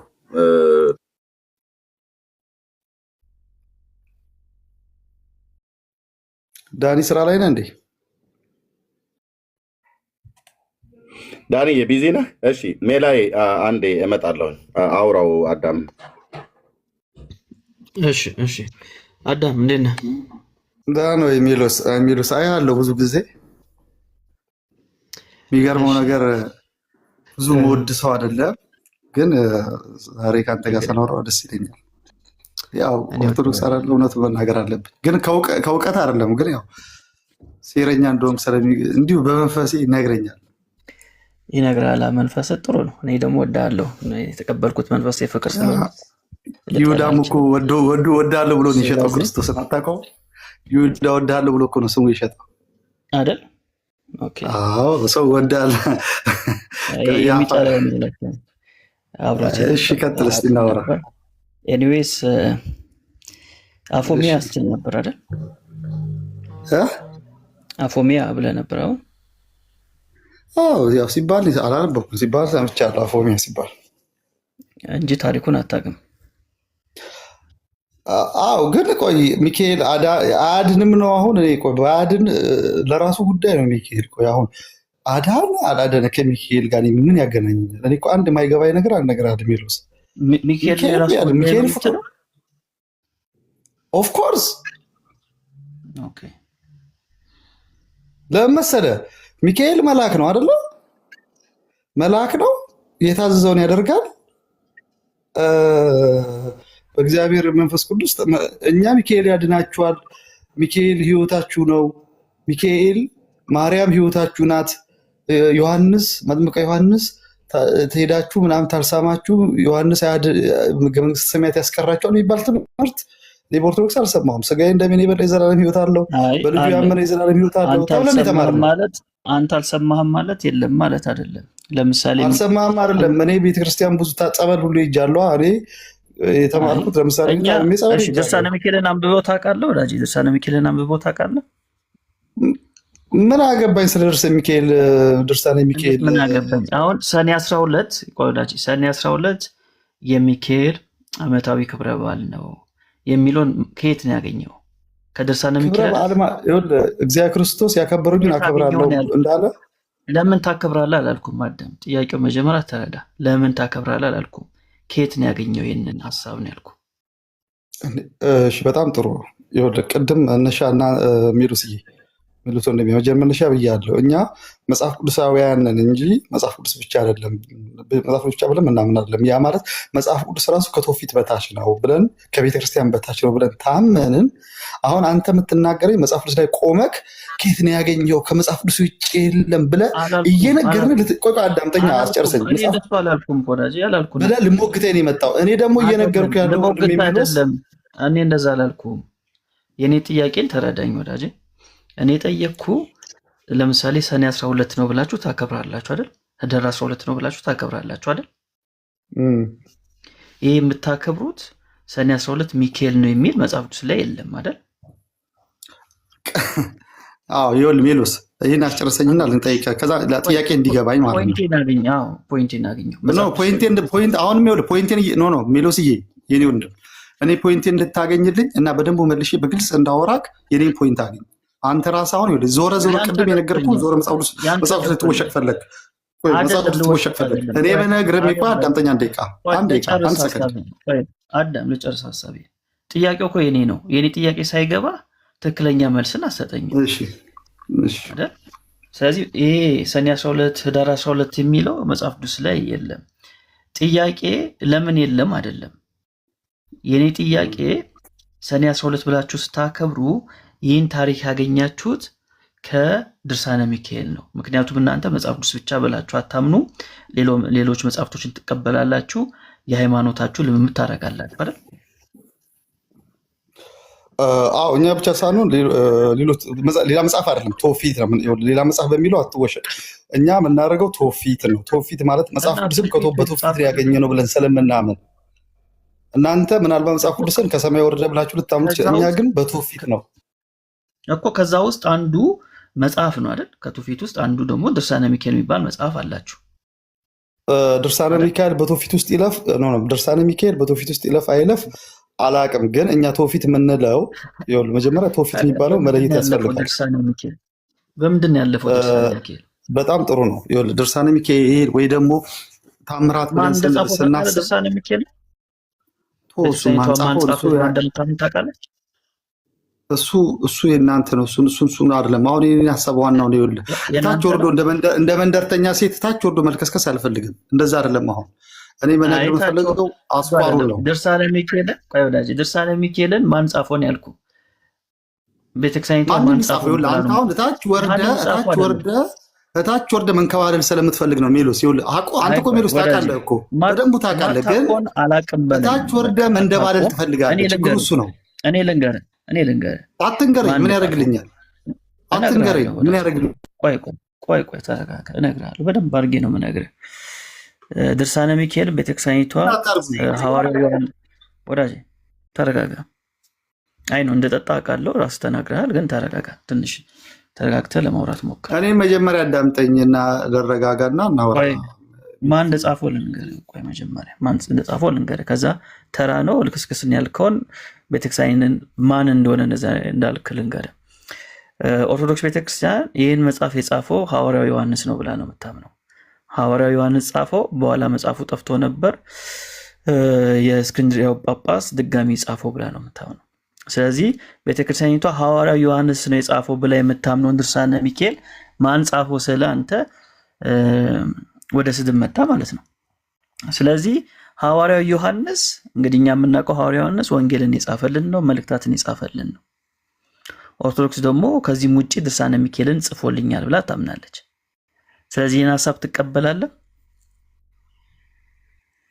ሜሎስዬ እኔ እንኳን ሐዋርያው ዮሐንስ ለምን ጳውሎስ አይጽፈውም? ሲጀመር ጳውሎስም የጻፈውን በእንትን አንተ እኮ ያዕቆብ መልእክትን ልክ እንደ ማርቲን ሉተር ገለባ ነው ለማለት ትንሽ የቀረሰው ነው። ከዚህ በፊት እንትንን አይቼ አላልንም ያልነውን ብቻ ላይ ኮንቲኔንት እንትንን አይቼ ለምን ዲዮስቆሮስ አይጽፈውም? እኔ የሚካኤልን ታሪክ ለምን አሁን አቡነ ማትያስ ለምን አይጽፉት? እሱ አይደለም የኔ ጉዳይ፣ የሚካኤል ጉዳይ አይደለም የኔ ጉዳይ። እኔ እኮ ለምን እዛ ላይ እንደምትሄዱ እኔ አይገባኝም። የኔ ጉዳይ ሚካኤል ተከበረ አልተከበረ ያንተ ጉዳይ ምንድን ነው? እኮ እየነገርኩህ እኮ ነው። አሁን ይኸውልህ እናንተ እኔ እኮ ለገልጽላችሁ ስሉ አስጨነቃችሁኝ። ሚካኤል ተከበረ፣ ማርያም ተከበረች፣ ዮሐንስ ተከበረ፣ እየነገርኩህ ማርቆስ ተከበረ። የኔ የቤተክርስቲያን ዶኩም ቆይ አስጨርሰኛ ወዳጅ። ኧረ በምን እንደው በሚካኤል በዛሬ ሚካኤል ዛሬ ጊዜያችንን አስጨርሰኝ። ወደ ፖይንት ግባ። ተከበረ ሳይሆን ይኸውልህ ዋናው ወሬው ልንገርህ። ሚካኤል ሳይሆን የኔ ህይወት ክርስቶስ ነው ብለን ስታምን የቤተክርስቲያን አናት ክርስቶስ ነው ስታምን ስጋውና ገብርኤል ቤተክርስቲያን ሚካኤል ቤተክርስቲያን የምንሄደው የሚካኤልን ስጋና ደም አይደለም የምንበላው የክርስቶስን ስጋና ደም ነው። ቄሱ ገብርኤልም ሆነ ማርያም አሐዱ ቅዱስ አሐዱ ወልድ ቅዱስ አሐዱ መንፈስ ቅዱስ ብሎ የሚቀድሰው የሚካኤልን ስም አይደለም በሚካኤል ቤተክርስቲያን የሚቀድሰው። ስለዚህ እኛን ያሰባሰበን ክርስቶስ እንጂ ሚካኤል አይደለም። እኛን ያሰባሰበን ኢየሱስ እንጂ ማርያም አይደለችም። እኛ ማርያም የምናውቃት በክርስቶስ ታሪክ ነው። እኛ ዮሐንስ የምናውቀው በክርስቶስ ውስጥ ነው። ክርስቶስ ከሌለ ሚካኤልን ገብርኤልን አናውቃቸውም። ይሄ ሁሉ ውሸት ነው የምታወራው። ይኸውልህ እናንተ ግን እታችሁ ወርዳችሁ ልክ እንደ ዳቢሎስ ትመሰመሳላችሁ። በጣም ታሳዝናለህ። በቃ ጊዜ ሰጥቼ ሰምቻለሁ። ምንም የረባ ነገር አልነገረም። ሴጣን ያጣጥላል፣ እውነቱን ያጣጥላል ሴጣን እንደናንተ። ኧረ ተረጋጋ ወዳጅ ተረጋጋ። ትንሽ ለመረጋጋት ሞክር። እውነት ጊዜ ሰጠው። ከርዕሱ ራሱ ወጥተህ እንድታወራ ጊዜ ሰጠው። ሰማኝ። ኧረ እባክህ ወዳጄ ተው። ስንት ቢራ ነው የጠጣው? አንድ ነበርኩ ያልኩህ ቅድም። ያሳዝናል። ብቻ ለማንኛውም ድርሳነ ሚካኤል የቤተክርስቲያን እዚሁ የሚጋጭ ሀሳብ ማትንገረኝ። ቅድም አልወደድም። እብድ ስለሆንክ ነው። ራስህ ከራስህ ጋር የተጋጨ እብድነት ያሳዝነኛል። አዳም አሁን ደጋግመህ ላክልኝ ስንት ጊዜ። እኔ ኦርቶዶክስ መሆንን አላወኩም ነበር። ከገስት ላይ እንደውም ገብተህ ቦታ እንዳትይዝ ብዬ በሚል የወንጌል አማኝ ትሆናለህ ብዬ አወረድኩ ማለት ነው። ገና ሪኩዌስት ስትልክ ከገባህ በኋላ እንኳን ለምን ተደማምጣ አታወራም? ሰማህ አይደል ሜሎስ? አንተ ብለው ብትሰማው ምን አለበት? እስካሁን ከገባ ጊዜ ጀምሮ ፕሮቮክ ነው የምታደርገው። እሱን በሀሳቡ ላይ በእውቀት ላይ ለምን አታወራም? ይሄን ያህል የሚለምንህ አንተ ስትናገር ጸጥ ብሎ ሰማህ። እሱ ግን ሲናገር አንተ መካከል ላይ ትገባበታለህ። እና ስማው እባክህ። ሜላ ቀጥሉ። ቴንኪው ቴንኪው። እንግዲህ ታች ወርዳችሁ የሚለው ቤተክርስቲያኒቷ ሐዋርያ ዮሐንስ ጽፎልኛል ብላ የምታምነውን መጽሐፍ ነው። እንግዲህ መጽሐፍ ቅዱስን በተለይ አዲስ ኪዳንን እኮ እኛ የምንቀበለው ሐዋርያቶቹ የጌታችን የኢየሱስ ክርስቶስ ደቀ መዛሙርት ኢየሱስ ራሱ የመረጣቸው ደቀ መዛሙርት አብዛኛውን መጽሐፍ ጽፎታል ብለን ስለምናምን ነው። ሐዋርያዊ ስልጣን አለው ብለን ስለምናምን ነው። ስለዚህ የሐዋርያዊ ስልጣን ያለው ዮሐንስ ድርሳነ ሚካኤልን ጽፎልኛል ብላ ነው የምታምነው። ስለዚህ ቤተክርስቲያኒቷ እንደምትለው ከሆነ ሐዋርያው ዮሐንስ ከሆነ የጻፈው ድርሳነ ሚካኤልን ከዮሐንስ ወንጌል ጋር እኩል ነው። ለምሳሌ በዮሐንስ ወንጌልና በአንደኛ ዮሐንስ መልእክትና በራዕየ ዮሐንስ መካከል የስልጣን ልዩነት የለም። እኩል ባለስልጣን ናቸው። ለምን? የጻፋቸው ሰው አንድ ነው፣ ሐዋርያው ዮሐንስ ነው። መበላለጥ የለም። ስለዚህ ድርሳነ ሚካኤልንም ሐዋርያው ዮሐንስ ከጻፈው እኩል ነው ማለት ነው። እኩል ነው፣ ከመጽሐፍ ቅዱስ ጋር እኩል ነው። ስለዚህ ይህን መጽሐፍ ታች ወርዳችሁ የሚል ሀሳብ ስታመጣ ያው መልስ የሌላችሁ ነው እንጂ ቤተክርስቲያኒቷ በዚህ ልክ ነው ይህን መጽሐፍ የምትቀበለው። ስለዚህ ርዕሳችን ሚካኤል ስለሆነ እዚህ ጋር ቆይ፣ እኩል ነው እንበል ሜሎስ፣ እኩል ነው እንበል፣ እኩል ነው ብለን እንቀበል። ትክክል ነው። እንደዛ ብላ ታመነች፣ እኩል ነው እንበል። እዚህ ጋር አንድ ጥያቄ አለኝ። ትክክል፣ ጥሩ ጥያቄ ነው። እንደዛ ብላ የምታመን ከሆነ እኩል ነው ታለች። ስለዚህ ድርሳነ ሚካኤልም ከመጽሐፍ ቅዱስ እኩል መገምገማ ኤርሚ ቅድም በነገራችን የተናገርከው ነገር ጥሩ ነው፣ ተቀብያለሁ። ነገር ግን እኩል ነው ታለን ቤተክርስቲያን በቤተክርስቲያን ታሪክ ውስጥ ይሄ ድርሳነ ሚካኤል ታለ እኩል ነው ታለች፣ እኩል ነው ብሎ መቀበል ያለብን። ስለዚህ መጽሐፍ ቅዱስን የሰጠችን ቤተክርስቲያን ናት ነው እንደ ቁርአን ከአላህ በሰማይ ወረደ ምናምን በገብርኤል በኩል በጅብሪል በኩል አላለም። እኩልነት አለ እንቀበላለን። ድርሳነ ሚካኤል ውስጡ ችግር አለው። እኩል ነው ተተቀበልን። ውስጡ ችግር አለው። እንዲህ ሲነበብ አስጨርሰኛ ይሄ ተሆነ ይሄ መጋጨት ጉዳይ አለ ከመጽሐፍ ቅዱስ ጋር። ድርሳነ ሚካኤልን ስናነበው እኩል ተሆነ መጽሐፍ ቅዱስ አይጋጭም፣ እርስ በራሱ የሚፈታታ ነው። አንዱ ለአንዱ የሚደግፍ እንጂ በምላት የምንረዳው እንጂ የሚጋጭ አይደለም። ግን ድርሳነ ሚካኤል ከመጽሐፍ ቅዱስ ጋር ይጋጫል የሚል አስተሳሰብ አይዲዮሎጂ ታለቅ እሱ እኛ በጣም ጥሩ ነው። ይሄ ያንን ደግሞ አንተና ታድሶና ሙሉ ወንጌል ቢጋጭ ተለያይቶ ነው የሚቀርብ። እኛ ኦርቶዶክሳውያንና ካቶሊካውያን ግን ብንጋጭ አንድ ጥቅስ ላይ ባንስማማ የድርሳነ ሚካኤልና ዮሐንስ ወንጌል ቢጋጭብን ትውፊት አለን። አባቶች ደግሞ ለሐዋርያቶች የቀረቡ ናቸው። አዳምጠኝ፣ ለሐዋርያቶች የቀረቡ ናቸው። ዛሬ ካልተስማማን እንለያያለን እኛ ኦርቶዶክሶች። አሁን ሀሳቤን ላስቀምጥ። መሀል ገብተብኝ ነው በነገራችን ላይ እኮ ዝም ያልኩ አይደል? ስለዚህ ሰማው። አዎ እያወራሁ እኮ ነው። አሁንም መሀል የገባብኝ አይደል? ግን ሰማው። ስለዚህ ሰማኝ። አንድ ጥያቄ ልጠይቅና እስቲ ህሊና እንዳለው ሰው መለሰልኝ። ቅዱስ ሚካኤል ታላቅ መልአክ ነው አይደል? የመላእክት አለቃ ነው። ታላቅ የሚባል የለም። ታላቅ ታናሽ የሚባል መላእክት የለም። የመላእክት አለቃ ነው። ስልጣኑ ነው ማለት ስልጣኑ ታላቅ ስልጣን ያለው የመላእክት አለቃ ነው። አዎ ይሄ የመላእክት አለቃ ቅዱስ ሚካኤል ድብብቆሽ ይጫወታል ብለህ ታስባለህ? እኔ በታሪኬ መላእክት ሳጥናኤል ብቻ ድብብቆሽ ተጫወቱ ያው የእጁን ያገኘ ነው። ከዛ በተረፈ መላእክቶች በመጽሐፍ ቅዱስ ታሪክ ድብብቆሽ የተጫወቱ መላእክቶች የሉ። ሚካኤል ድብብቆሽ ይጫወታል ብለህ ታስባለህ ወይ ከአጋንንት ጋር? እንዴት ድብብቆሽ ሊጫወት? አጋንንትን የሚቀጠቅጥ በእግዚአብሔር ኃይል የሚኖር እግዚአብሔርን የሚያከብር ታላቅ መልአክ እንደሆነ የእግዚአብሔርን ፊት የሚያይ መልአክ እንደሆነ ነው የማውቀው እንጂ ከአጋንንት ጋር ድብብቆሽ ሊጫወት አይችልም ማለት አይችልም በታምር። እሺ ድርሳነ ሚካኤል ግን አንተ መላእክት እንደሆነ ታምናለህ? ቆይ ሚካኤል መላእክት እንደሆነ ታምናለህ? ድብብቆሽ እንደተጫወተ ባሳይ ምን ትላለህ? ቆይ አንተ መጀመሪያ ቅዱስ ሚካኤል የመላእክት አለቃ እንደሆነ ታምናለህ? አዎ አምናለሁ። አሁን ወደ ጥያቄ ምን ካሁን ቀጥል መለስኩልህ። ሚካኤል ከአጋንንት ጋራ ድብብቆሽ እንደተጫወተ ባሳይ ምን ትላለህ? መጽሐፉን ስላላነበብኩት፣ ሁለተኛ አንተን ስለማላምንክ እውቀቱ አሁን መጽሐፉን አንብቤው ቢሆን ድርሳነ ሚካኤልን አልቀበልም እላለሁ። መጽሐፉን አንብቤው ቢሆን እስቲ ጥቅሱን ንገረኝና አነበውና አባቶችን ጠይቃለሁኝ፣ ቤተክርስቲያኒት እንደፈታችሁ ጠይቃለሁ። ከዛ ግን እንዳልተረዳው አልፈልግም ነው የምለው። እዚህ ላለው ሰው ላሳይ በቃ። እናንተ እኮ ብዙ ጊዜ ተዋሻላችሁ ታውቃለህ፣ ውሸታሞች ናቸው። ለሚካኤል የሚሳነው ነገር አለ ብለህ ታስባለህ? ኧረ መዓት የሚሳነው ነገር አለ። የሚሳነው ነገር የሌለው ክርስቶስ ብቻ ነው። እኛ ቤተክርስቲያናችን ያስተማረችን እግዚአብሔር አዞት ማድረግ የማይችለው ነገር አለ። ኦኬ እሺ፣ እግዚአብሔር ታዘዘው የእግዚአብሔር መንፈስ ይመራዋል። ከዛ በተረፈ ግን መላእክት ይኸውልህ ሳጥናኤል ሲሳሳት አይተናል። የመላእክት አለቃ ሆኑ መላእክት እኛ ከእግዚአብሔር በስተቀር ክርስቶስ በስተቀር ማይሳሳት ማንም የለም። እግዚአብሔር አዞት ነው ያልኩህ። እየሰማኝ አሰማኝም እኮ እግዚአብሔር ታዘዘውማ ይሳሳታል። እግዚአብሔር አዞት ለምን እንደሚሳሳት ታውቃለህ? በቤተክርስቲያናችን ትምህርት ሰው የራሱ ፍቃድ ስላለው የሚያቅተው ነገር የለም። እግዚአብሔር አዞት ግን ፍቃዱን ተሳተ እሱ በቃ እኔ ላሳይ እንትን ነው ጽሁፉን ላሳይ። በቃ ችግር የለው። አይ ጥያቄውን ጠይቅኝ።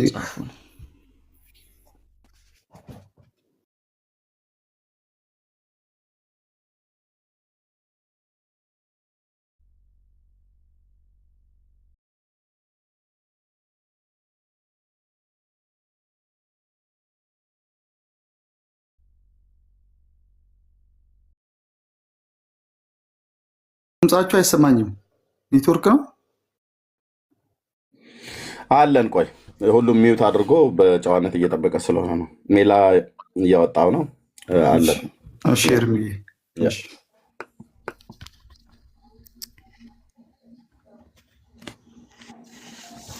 እሺ በደንብ ተከታተሉኝ። እሺ መጀመሪያ ያሳየን ኤርሚ መጽሐፉን አታሳየን። ላሳያችሁ ነው።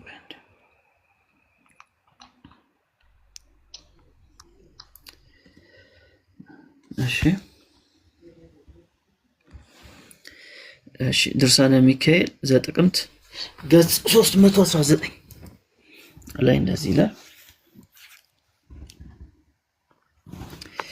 እሺ ምን ይላል? የእግዚአብሔር የአምላካችን የጥበብን ምላት የታምራቱን ብዛት ቀጥሎ እንደሚከተለው እንሰማለን።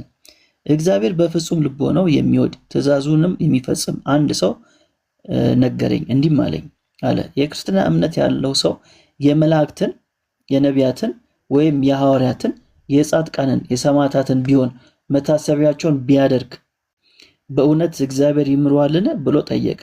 አዎን ይምረዋል።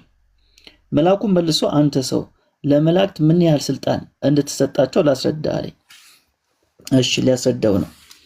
ከደቂቀ አዳም ወገን ሰውነቱ በኃጢአት የረከሰ አንድ ሰው ነበር። ያ ሰው ከተወለደበት ቀን ጀምሮ እሺ እሰማለሁ። ድምጽ ያለ ይሰማል። ሞይሎስ ትሰማለህ? ሜላ እኔ ጋር ሳቀርቁብኝ ነበር። እሺ ከደቂቀ አዳም ወገን ሰውነቱ በኃጢአት የረከሰ አንድ ሰው ነበር። ያ ሰው ከተወለደበት ቀን ጀምሮ ከተንኮልና ከክፋት በስተቀር አንዳችም በጎ ስራ ሰርቶ አያውቅም። ተመልከቱ በደንብ ኃጢአተኛ ሰው ነው፣ ምንም በጎ ስራ የለውም። ነገር ግን አንድ ዓላማ ብቻ ነበረው። ይኸውም በየወሩ የቅዱስ ሚካኤልን በዓል ማክበር፣ ዝክሩን እየዘከረ ለነዳያን ማብላት ማጠጣት ነበር። ከጊዜ በኋላ ግን ያ ሰው ሞተና አጋንንት ይቺ ነፍስ የኛ ናት በማለት ሲደነፉ፣ ሚካኤል ግን የኔ ናት እያለ ይከራከር ነበር። እሺ እንዲህም የኔ ናት በመባባል ከጌታ ዙፋን ፊት ስለቀረቡ፣ ተመልከቱ፣ ሚካኤልም የኔ ናት ይላል፣ አጋንንትም የኔ ናት ይላሉ፣ ይከራከራሉ። በጌታ ዙፋን ፊት ስለቀረቡ ጌታ አራት አማራጭ ነገራቸው፣ አቀረበላቸውና ሚካኤል ወስዶ ይደብቀው። ምኑን? ነፍሱን። ሚካኤል ወስዶ ይደብቀው። እናንተ ግን ፈልጋችሁ ብታገኙት ውሰዷት፣ ወይም እናንተ ወስዳችሁ ሸሽጓትና ሚካኤል ፈልጎ ካገኘው ይውሰደው፣ ከነዚያም አንዳቸውን ምረጡ አላቸው። እነሱ ግን ሚካኤል ወስዶ ከመንበረ መለኮት ቢሸሽገው ምን ለማድረግ እንችላለን እያሉ በሐሳብ ጭንቅ ተዋጡ። እነዚህ ማን ናቸው? አጋንንት ናቸው። እግዚአብሔር ምን አለ? ሚካኤል ወይም ይደብቃት ወይም እናንተ ያችን ነፍስ ደብቋት። እዚህ ጋር እያብራራን እንሂድ። በጣም ጥሩ ነው ያነበብከው። ቆይ እዚህ ጋር ቆሞና አረ ነጥብ ስላለ ቆይ ከዛ ጨርሶና ሰው እንዲገባው ነው ሲበዛ ሜዶስዬ ይጨርሰው ሀሳቡን ይጨርሰው። አዳም ያንብበውና ከዛ ሀሳቡ ላይ በደንብ ትሄድበታለህ። ይጨርሰው ሀሳቡን።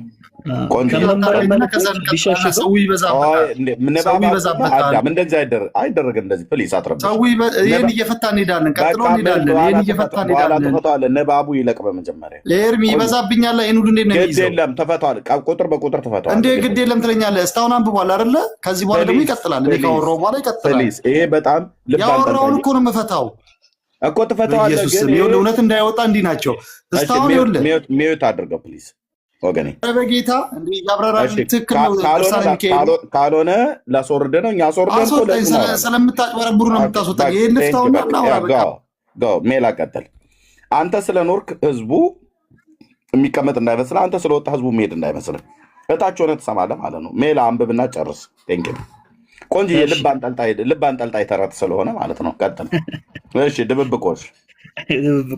እሺ ከዚህ ልጀምርላችሁ። እንዲህም የኔ ናት በመባባል ከጌታ ዙፋን ፊት ስለቀረቡ ጌታ አራት አማራጭ ነገራቸው፣ አቀረበላቸውና ሚካኤል ወስዶ ይደብቀው፣ እናንተ ግን ፈልጋችሁ ብታገኙት ውሰዱት፣ ወይም እናንተ ወስዳችሁ ሸሽጉትና ሚካኤል ፈልጎ ካገኘው ይውሰደው፣ ከነዚህም አንዳቸውን ምረጡ አላቸው። ይህን የሚለው ጌታ ነው። እነሱ ግን ሚካኤል ወስዶ አሉ አጋንንቶቹ ከመንበረ መለኮት ቢሸሽገው ምን ለማድረግ እንችላለን እያሉ በሐሳብ ጭንቅ ተዋጡ። ከብዙ የሐሳብ መለዋወጥ በኋላ እኔ እኮ ያስቀኛል። ጌታ ፊት ሆኖ ነው እኮ ነው የሚያስቡት አጋንንቶች። ኦርቶዶክስ ጥንታዊ ተረታዊት ቤተክርስቲያን። እሺ ከብዙ ሀሳብ መለዋወጥ በኋላ እኛ እንሰውረዋለን እንሸሽገዋለን ብሎ ያን ሰው እመቃት አውርዶ የገሃነመ እሳት አዝዋሪት ባለበት ጥልቅ ባህር ውስጥ ደበቁት፣ ወረወሩትና እንግዲህ ሚካኤል ፈልጎ ያግኘው ተባባሉ። ከዚህም በኋላ ቅዱስ ሚካኤል እነዚያን አጋንንት ቆይ ይህን ከማንበብ በፊት ልጠይቃችሁ፣ ታች ያላችሁ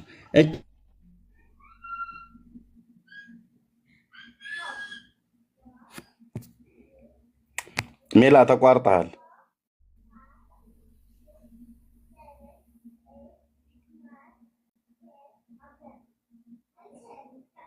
አላችሁ ወገኖች?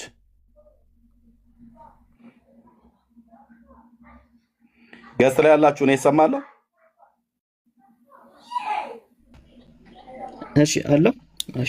እሺ ተቋርጦ ነበር። እሺ ሜላ አሁን ቀጥል። እሺ ከዚህም በኋላ ቅዱስ ሚካኤል እነዚያን አጋንንት ከዚህ ቦታ አካባቢ ዘወር በሉ አላቸውና ወደ ሲኦል ገብቶ መፈለግና መንበርበር ጀመረ። ነገር ግን የሚፈልገውን አላገኘም ነበር። በአንድ ክንፉ 7,000 ነፍሳትን አወጣ፣ በሁለተኛውም ክንፉ እንዲያወጣ፣ በሶስተኛውም አወጣ። በመደጋገም በብዙ ሺህ የሚቆጠሩ ነፍሳትን አወጣ። ሆኖም ሊያገኘው አልቻለም። ያችን ነፍስ ማግኘት አልቻለም። በዚህም ሰው ምክንያት ያወጣቸው ነፍሳት ቁጥራቸው 7,540 ድረስ ደረሰ። ከነዚህም ውስጥ ያልተጠመቁ አረመኔዎች ይገኙባቸው ነበር። ያን ጊዜ የሰማይ መላእክት ሁሉ ይህስ እጅግ በጣም አስደናቂ ነገር ነው አሉ። ያቺ ነፍስ አልተገኘች። ሚካኤል አጣት። እግዚኦ። ከዛ እችን ልጨርስላችሁ። ያልተጠመቁ ነው ይላል፣ ያልተጠመቁ ናቸው። ያን ጊዜ የሰማይ መላእክትም ሁሉ ይህንስ እጅግ በጣም አስደናቂ ነገር ነው አሉ። ጌታችን በወንጌል ተመልከቱ፣ ጌታችን በወንጌል ያመነ የተጠመቀ ይድናል፣ ያላመነ ያልተጠመቀ ግን ይጠፋል ይላል አይልም። እንደዚህ አላለም ጌታ። እንግዲህ እኚህ ሰዎች እንዴት ሊድኑ ቻሉ ብሎ ይጠይቃሉ። አንተ የሰው ልጅ እሊህ አረማውያን የዳኑበትን ሳይጠመቁ ገነት የገቡበትን ምክንያት ሰምተህና አይተህ ተገነዘብክን ተብሎ ቢጠየቅ ቅዱስ ሚካኤል ስላጠመቃቸው ገነት ሊገቡ ችለዋል። ከሲኦል አውጥቶ አጥምቆ ነው ገነት ያስገባቸው ይሉናል ነፍሳቶች። ስለዚህ ሚካኤል ድብብቆሽ ከአጋንንት ጋር ተጫውቷል። እንደ ድርሳነ ሚካኤል ዘገባ ይህን ይመስላል። እንግዲህ ኤልሚሻ ቀጥል። እችን ነፍስ ፈልጎ አላገኛትም አይደል? ሚካኤል አላገኛትም፣ አጣት። ታዲያ በሲኦል ውስጥ እንኳን ያሉትን ነፍስ ፈልጎ ካላገኘ ይሄ ዝም ብሎ አሁን ጠላ ሲጠጣ የሚውለውን ሰው የት ፈልጎ ያገኘዋል ብለህ ነው? እሱ ነው ጥያቄ እንዴ? ይህ በየጫት ቤቱ ተሰትሮ የሚውል ጎረምሳን የት ፈልጎ ያገኘዋል? ዙረቱ ይበዛበታል። ፈልጎ አጣ ነው አይደል ብለው ያሉት። እንዲህ ነው የምትቀልዱት አለ እናንተ በመላእክት ላይ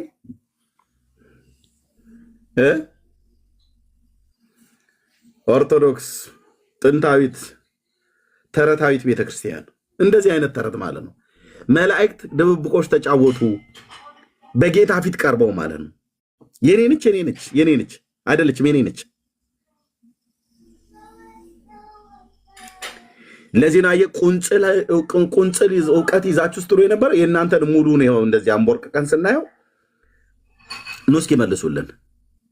ና ኪነ ጥበብ እስኪ መልስልን ይሄንን ድብብቆሽ። ማረቤን ያያችሁ ልጆች ባካችሁ አይነት እኮ ነው። ነፍስ ደብቆ ሚካኤል አጣ፣ ዲያብሎስ ሄዶ ደብቆ አጣ።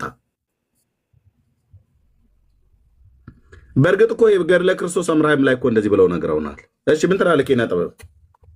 ምንድን ነበረ? አልሰማሁም። አልሰማህም? አልሰማህም አይደል? ብዙም አልሰማሁም። በቃ ካልሰማታችሁ ረድ ቴንክ ዩ። ሌሎች የሰማችሁ ሰዎች ነው። አልሰማም እሱ።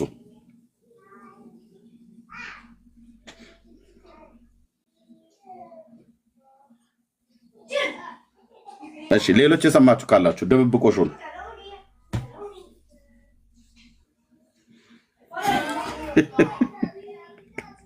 እኔ እኮ ኦርቶዶክስ በጣም በእውነት ምንድን ነው ፈኒ ነች እንዳልል ቄሶች ናቸው። የኮሜዲያን ስብስብ እንዳልል ቄሶች ናቸው ያሉት አይንተ እግዚአብሔር ብለው የሚሉ ማለት ነው።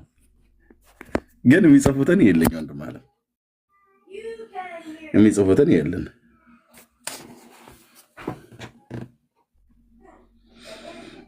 ዘወርሃ ጥቅምት ያነበበው ሜላ ማለት ነው። የስንክሳሩንም ቀድሞ አነበበብኝ ሜላ። አሁን ሰውን እኮ በተንከው፣ በቃ በተንከው። ማንም አይገባም። አሁን ሮያልሽ ምን ትላለህ? ይሄን ስለዚህ ድብብቆሽ እንጠብቃለን ካንተ ጮማ የሆነ መልስ ማለት ነው። ሮያል ማይክ ክፈት። ፈርቶ መቀመጥ የለም። ድብብቆሹን ምን አልክ?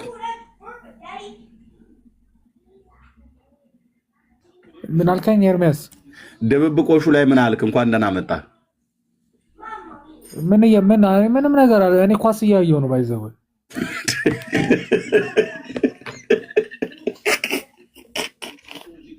ተናድጃለሁ። እዚህ ራሱ አሁን ይሄን ከምሰማ እያልክ ነው? አይ እኔ ገስ ስትልክልኝ ምናምን ገባው። ግን ምን አዲስ ነገር አለ ምናምን ምንድን ነው እንዴ? በጣም ነው እንጂ ያለው። እስቲ አንድ አፍታ ቆም። ማን ነው ከማን የሚጫወተው ኳስ? ተወሱን። እዚህ እኮ አንተ ሌላ ኳስ፣ ኦርቶዶክስ እዚህ እኮ ሌላ ኳስ እየተጫወተች ነው። መንፈሳዊ ኳስ ማለት ነው።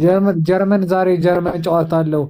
ከተማራችሁ ዛሬ ደስማ ምን እንደመሰለ ተዋቸው። ሲመጡ ዋንጫ ይዘው ከመጡ ተቀበላቸዋለህ። በርሊን ላይ ወጥተህ ማለት ነው። እዛው እነሱ ጋር ስላለ ሚካኤል እና ሰይጣን ያዕቆብ ጨዋታ ድብብቆሽ ይጫወቱ ነበር። ታውቃለህ? መቼ ነው? ምን እንደምታወራው አልገባኝም። ሚካኤልን ታውቀዋለህ አይደል? መልአኩን። ታዲያ ለምን አላውቀውም? ሰይጣንንም ታውቀዋለህ? ሰይጣንማ እሺ ታውቀዋለህ። ያው እንዴ አላውቀውም አትልም መቼም። ኦኬ ድብብቆሽ ጨዋታ ሲጫወቱ ሰምተህ ታውቃለህ? ማለት አልገባኝም። ድብብቆሽ ለምሳሌ ሰይጣን የሆነ ነገርን ወስዶ የሆነ ቦታ ላይ ቢደብቅ ሚካኤል ፈልጎ ያገኘዋል አያገኘውም? ኖርማሊ ከሰይጣንና ሚካኤል ጨዋታ ደረጃ ምን አደረሳቸው ብዬ ነው። አይ ኦርቶዶክስ እየተጫወቱ እንደሆነ እዚህ እያሳየችን ነው። ጨዋታ የጦፈ ጨዋታ ላይ ናቸው። አዎ የጦፈ ጨዋታ። አዎ ዘወርሃ ጥቅምት የጦፈ ጨዋታ ላይ አኩኩሉ አይነት ነገር ይጫወታሉ እያለች ጽፋላለች ቤተክርስቲያን። ግን እያንዳንዱ ነገር እኔ ግራ የሚገባኝ አንድ ነገር አለ። እንትን ይተነተናል የሚባል ነገር አለ አይደለ? ማለት ማንም ይተነተናል። ይኸው ተተንትኗል። ግዕዙ አማርኛው ተተንትኗል። ኖ አይደለም። ለምሳሌ ገለጻ አለው። አሁን ያ ነገር ድብብቆሽ ተጫወቱ ምናምን ብለህ ቢባል ያ ነገር ግን ፍች አለው የሚባል ነገር አለው። እሺ ትፈተዋለህ። እሺ ግን ሚካኤልና ሰይጣን እንደዛ ይጫወታሉ ወይ ነው? ድብብቆሽ ይጫወታሉ? ኖ ያ ነገር ፍች አለው። ድብብቆሹ ነው ፍች ያለው። ድብብቆሹ ነው ፍች ያለው። አዎ ድብብቆሹ ሰይጣን ሚካኤል ሚካኤልን እየፈራ የተደበቀው ነው አንድ ነገር ብቻ። ሚካኤልስ ሰይጣን የደበቀውን ያገኘዋል አያገኘውም ነው ያልኩህ። እንትን ሆነብኝ ነገሩ ማለት ኖርማሊ ከእንትን አለፈ። እሺ ቆይ ሰይጣን ሚካኤል የሆነ ነገር ወስዶ የሆነ ቦታ ወስዶ የሆነ ነገር ቢያስቀምጥ ሚካኤል ማለት ነው። ሰይጣን ያንን ነገር ፈልጎ ማግኘት ይችላል? አዎ እንዴት አያገኘው? ሰይጣን ፈልጎ ማግኘት ይችላል አይደል? አዎ ሚካኤል አያገኘውም፣ እንደውም ሰይጣን ነው የሚያገኘው። ኦኬ ሰይጣን ያገኛል፣ ሚካኤል አያገኘውም፣ ሰይጣን ያገኛል። በቃ ይሄ እኮ ነው ታዲያ ቤተክርስቲያንም እንደዚህ ነው የጻፈችው። ሚካኤል ማግኘት አይችልም ሰይጣን የደበቀውን፣ ሰይጣን ግን ሚካኤል የደበቀውን ማግኘት ይችላል። ዚስ ኢዝ ኦርቶዶክስ። በአዚስ ኦርቶዶክስ አምናት በል ኤርሚያስ ለመሰለ ይኸው ቤተክርስቲያን ሚካኤል ሰይጣን የደበቀውን ማግኘት ተስኖት አሁን አንተ እንዳልከው ሲባዝን ነው፣ በየሲኦሉ ሲንከራተት ነው የተገኘው። ሰይጣን የሆነ ነገር ወስዶ ደረጃ ወርዶ ሰይጣን ጋር የሚጫወትበት ጊዜም የለውም እኮ። ይኸው ጊዜ ያለው ብላ ቤተክርስቲያን ጽፋለች። ስለዚህ ከቤተክርስቲያን ጋር አንድ አይነት ሀሳብ ነው ያለ። ሰይጣን የደበቀውን ሚካኤል ፈልጎ ቆይ አድምጠኝ። ሰይጣን የደበቀውን ሚካኤል ፈልጎ ማግኘት አይችልም። ሚካኤል ግን የደበቀውን ሰይጣን ግን ፈልጎት ያገኛል። ለሰይጣን የሚሳነው ነገር የለም እያልከኝ ነው። ለሚካኤል ግን የሚሳነው ነገር አለ። ለሰይጣን የሚሳነው ነገር ሰው ሚካኤል እዛ ታች አይወርድም። ከሰይጣን ጋራ ድብብቆሽ አይገባም ነው ያባባል። እሺ ሲኦል ድረስ ወርዶ ነፍሳትን አውጥቷል አላወጣም ሚካኤል?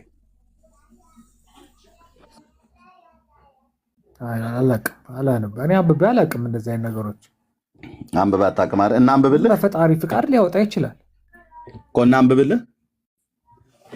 አይ ባታነበው ችግር የለውም። እና አንብብልህ። በፈጣሪ ፍቃድ ሁሉን ነገር ሊያደርግ ይችላል ብዬ ስለማስብ እኮ ይወርዳል። ታዲያ አንብበው። ወደ ሲኦል ይወርዳል። እንዴት ወደ ሲኦል ይወርዳል ወይ ሚካኤል? አዎ እኮ ሊያወጣቸው ይችላል። በፈጣሪ እኮ ይወርዳል አይደል? በመጀመሪያ ወርዶ ነው አይደል የሚያወጣቸው? ታዲያ ፈጣሪ ኢየሱስ ክርስቶስ አላወጣቸውም እንዴ ከሲኦል? ይወርዳል ወይ ነው ያልኩህ። ሚካኤል ሲኦል ይወርዳል ወይ? ሚካኤል ሲኦል ይወርዳል ወይ?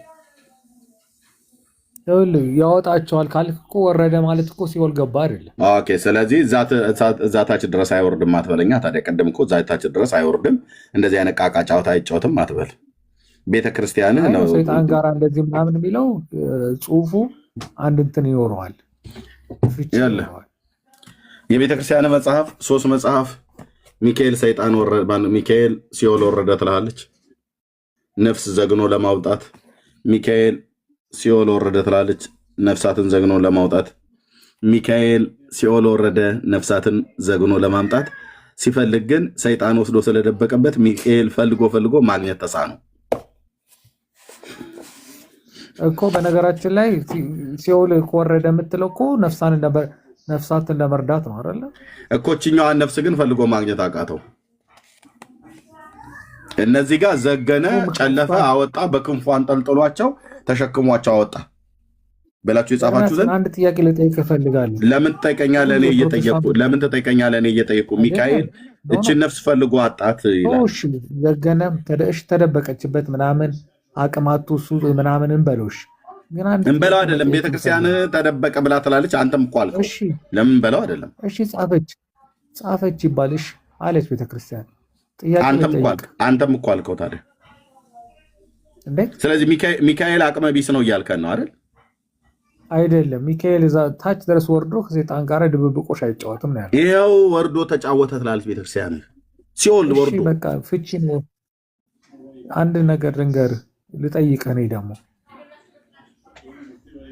አይቻልም መጠየቅ። እኔ አጠይቀኝም አላልኩም፣ ግን ሲኦል ድረስ ወርዶ ድብብቆች ሲጫወት ነፍስን በመደበቅ ሰይጣን ሲደብቅበት ሚካኤል ፈልጎ ማግኘት ተሳነው ብላ ቤተክርስቲያን ጻፈች። አንተ ያነበብነውን የጻፈችውን እንኳን ሳናነብልህ ስጠይቅህ፣ አዎ ሚካኤል ቢደብቅ ሰይጣን ፈልጎ ያገኝበታል። ቆይ ሚካኤል ቢደብቅ ሰይጣን ፈልጎ ያገኝበታል አልከኝ። ሰይጣንስ ቢደብቅ ሚካኤል ፈልጎ ያገኛሉ ቢስል፣ አይ ሚካኤልማ አቅሙ ውስን ነው ፈልጎ ማግኘት አይችልም፣ የሰይጣንም አይችልም ነው ያልከው። አላልኩም።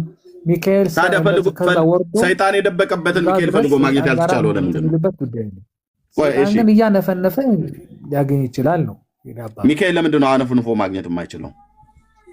ኃይሉ ውስን ስለሆነ አይደል? ኖ አሁን እዚህ ላይ እኮ አንድ ነገር ልንገርህ። ምንድን ነው ሰይጣን ሊያሳስት ይችላል ነው እኮ። በቃ ሰይጣን አነፍንፎ አገኘ ማለት የተባረኩ ሰዎች በቃ አንተ አሁን ተናዳሃል። ኳስ እያየ ነው። ሚዩት አድርገህ ኳስ ይዛው በቃ ጀርመኖችን ነው ልጠይቅ። በቃ አይ ቆይ በኋላ ትጠይቀናለህ። ሚዩት አድርገውና ኳሱ ነኝ አየህ፣ ኳሱ ነኝ እዛ እኔ ወይ ገብቶባችኋል ወይ ስታችኋል።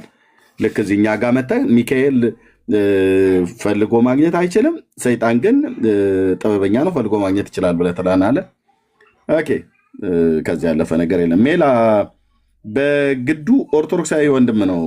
አውራው እንኳን ደህና መጣህ። በግዱ እንኳን ደህና ቆያችሁኝ። ሰላም ነው፣ እንዴት ናችሁ? እየሰማህ ነው እንወያይበት የነበረው? አይ በቅርብ ጊዜ ነው የገባሁት። እየሰማችሁ ነበር። እስኪ ሜላን አውራው። ሜላ አውራው ኦርቶዶክሳዊ ወንድም ነው። በጣም በጨዋነት የሚያወራ ወንድም ነው። እንዴት ነህ? ሰላም ነው ወይ? ሰላም እንዴት ነው? አሎ፣ እግዚአብሔር ይመስገን። እሺ፣ ድምጽ ትንሽ ታፍኗል። እስቲ አውራ። ያን ያህል እንትን ሰዎች ምናምን ስላለ አለመረበሽ ነው። አይ አሪፍ ነው፣ አሪፍ ነው፣ አሪፍ ነው። አሁን አሪፍ ነው። እሺ፣ ስለ ቅዱስ ሚካኤል እያወራን ያለ ነው እና ከሚካኤል ጋር በተገናኘ ዛሬ እንኳን ቀን አልፏል። ሰኔ 12ን ታከብራለህ አይደል? አዎ። ኦኬ፣ ለምንድን ነው የምታከብረው? ሰኔ 12ን ሳይሆን ሁሉንም ቀን ነው የማከብረው። በእርግጥ ከ1 እስከ 30። እሺ፣ ስፔሲፊካሊ ስለዚህኛው ቀን እናውራ። ስለዚህኛው ቀን ስናወራ ያው ሁልጊዜም እግዚአብሔር ነው የሚከብረው። በየትኛውም ቀን ከዓመት እስከ ዓመት 365 ቀን እግዚአብሔር ይከብራል። እግዚአብሔር ስሙ ይወደሳል። ፍቃዱ ሆኖ እድሉን ስናገኝ በተለያዩ ቅዱሳን አማካኝነት እናከብረዋለን እግዚአብሔርን። ትንሽ አሁን እኔ እንደውም ፕሮቴስታንት ላይ ማለት ፍጡራን ምናምን እንደዚህ ቅዱሳን የሚባሉት ላይ ነው እንጂ መላእክት ላይ ያን ያህል ሕጸጽ አለ ምናምን ብላችሁ ታምናላችሁ ብዬ አላስብም ነበረ። አዲስ የሆነብኝ ራሱና በጣም ብዙ ሕጸጽ ነው እንጂ ያለው ከሕጸጽም አብዛኛው ሕጸጽ እንደውም ያለው እነሱ ላይ ነው። በተለይ ሚካኤል ላይ ነው ያለው ብዙ ሕጸጽ ያለው። በኦርቶዶክስ አስተምሮ እንደውም መላእክት ላይ ነው። ለምሳሌ መላእክቶች ሚካኤል ሲኦል ገብቶ ነፍሳትን አውጥቶ ያጠምቃል ማለት አረዳድ ላይ ነው እንጂ እንዲህ ያለ የሆነ ጥሬ አማርኛዎችን መጠቀም በነገራችን ላይ እኔ እንደ ኦርቶዶክሳዊ ትክክል ነው ብዬ አላስብም። እሺ፣ ድርሳነ ሚካኤል አንድምታ አለው? ድርሳነ ሚካኤል ሳይሆን ሁሉም ነገሮች በቀና መንገድ እንዲታዩ ነው እንደ ሃይማኖት እንትን ምለው የምቀበለው። ያን ያህል ማለት እኔ ፕሮቴስታንት ላይ እንደዚህ የሆነ ተቃውሞ የለኝም። ፕሮቴስታንቶች ቢቀበሉ እኮ ገብቶኛል እና ቢቀበሉ ብዬ የማስባቸው ነገሮች ይኖራሉ እንጂ አሁን ለምሳሌ የሆነ ብዙውን ጊዜ የሆነ የፈጣሪ የሚባሉ ነገሮች አሉ አይደለ? በቃ ፈጣሪ ብቻ ማድረግ የሚችላቸውን ነገሮች የሆነ ለፍጡራን መስጠት ምናምን የሚባለው ነገር ላይ እኔም አልስማማም። አይ ኦርቶዶክስ ቤተክርስቲያን የፈጣሪን ቦታ ለሚካኤል ሰጥታለች። ይሄ እኮ ምንም ግልጽ ነው። እስቲ ለምሳሌ አንተ እስኪ ለሚካኤል ሰጥታለች የምትለውን የፈጣሪን ቦታ ንገረኝ። እሺ፣ ፍጥረት ሁሉ ጸሎት የሚያቀርበው ለማን ነው? ለእግዚአብሔር። ድርሳነ ሚካኤል ለሚካኤል ነው ይላል። ሚካኤል አድርግልኝ ብሎ ለሚካኤል ኖርማሊ ሚካኤል እንዲሰጠው ሚካኤል እንዲሰጠው ሚካኤል እንዲጸልይ ነው እንጂ እንዲሰጠው ማንም ሰው አይጸልይም። ሚካኤል ምን እንዲያደርገው? ሚካኤል እንዲጸልይ። ሚካኤል ይጸልያል። በነገራችን ላይ ፍጡር ስለሆነ ይጸልያል። መጸለይ ግዴታው ነው። እኔ ሚካኤል ይጸልያል አይደለም ጥያቄ፣ አንተ የምትጸልየውን ያልኩ እኮ። እኔ የምጸልየው ሚካኤል እንዲጸልይ ነው እንጂ ሚካኤል ለእኔ እንዲያደርግልኝ አይደል። እሺ፣ ፍጥረት ሁሉ ወደ ሚካኤል እንዲጸልይ መጽሐፍ ቅዱስ ያዛል? ፍጥረት ሁሉ ወደ ሚካኤል ወደ እንትና የሚል ነገር የለውም። ፍጥረት ሁሉ ወደ ሰማይ አባታችን ወይ ብለን ስሙ እንድንጠራ ብቻ ነው የሚያዘው መጽሐፍ። ታዲያ እንደዛ በጣም አሪፍ። መጽሐፍ ቅዱስ ወደ እግዚአብሔር እንድንጸልይ የሚያዝ ከሆነ የእግዚአብሔርን ቦታ ለሚካኤል ሰጥቶ ፍጥረት ሁሉ ወደ ሚካኤል እንዲጸልይ ደግሞ ይናገራል። ይህ ቅዱሳን ክብራቸውን በማሰብ የሚደረግ ጸሎት እንጂ ወይም ተፈጻሚነት እንዲኖረው አይደለም። ምናልባት አሁን እንደዚህ ራሱ ሚካኤል አድራጊ አይደለም። ሚካኤል አድራጊ አይደለም። ሚካኤል እኮ ራሱን ጸጋውን ራሱ እኮ በጽናት ነው ያገኘው አይደል? ኦኬ፣ ስለዚህ ሚካኤል ለአንተ ጸሎትን ሰምቶ አንተን አይረዳም፣ አያግዝም። ጸሎቴን ሰምቶ ያግዛል፣ ግን በራሱ ፈቃድ አያግዝም። ምንጊዜም ሚካኤል በራሱ ፈቃድ በቃ እሱ ነው ፖይንቱ። ያንተን ጸሎት ሰምቶ አንተን ያግዛል። ይህን መጽሐፍ ቅዱሳዊ ያደርግልኝ። ወደ መላእክት የተጸለየውን ጸሎት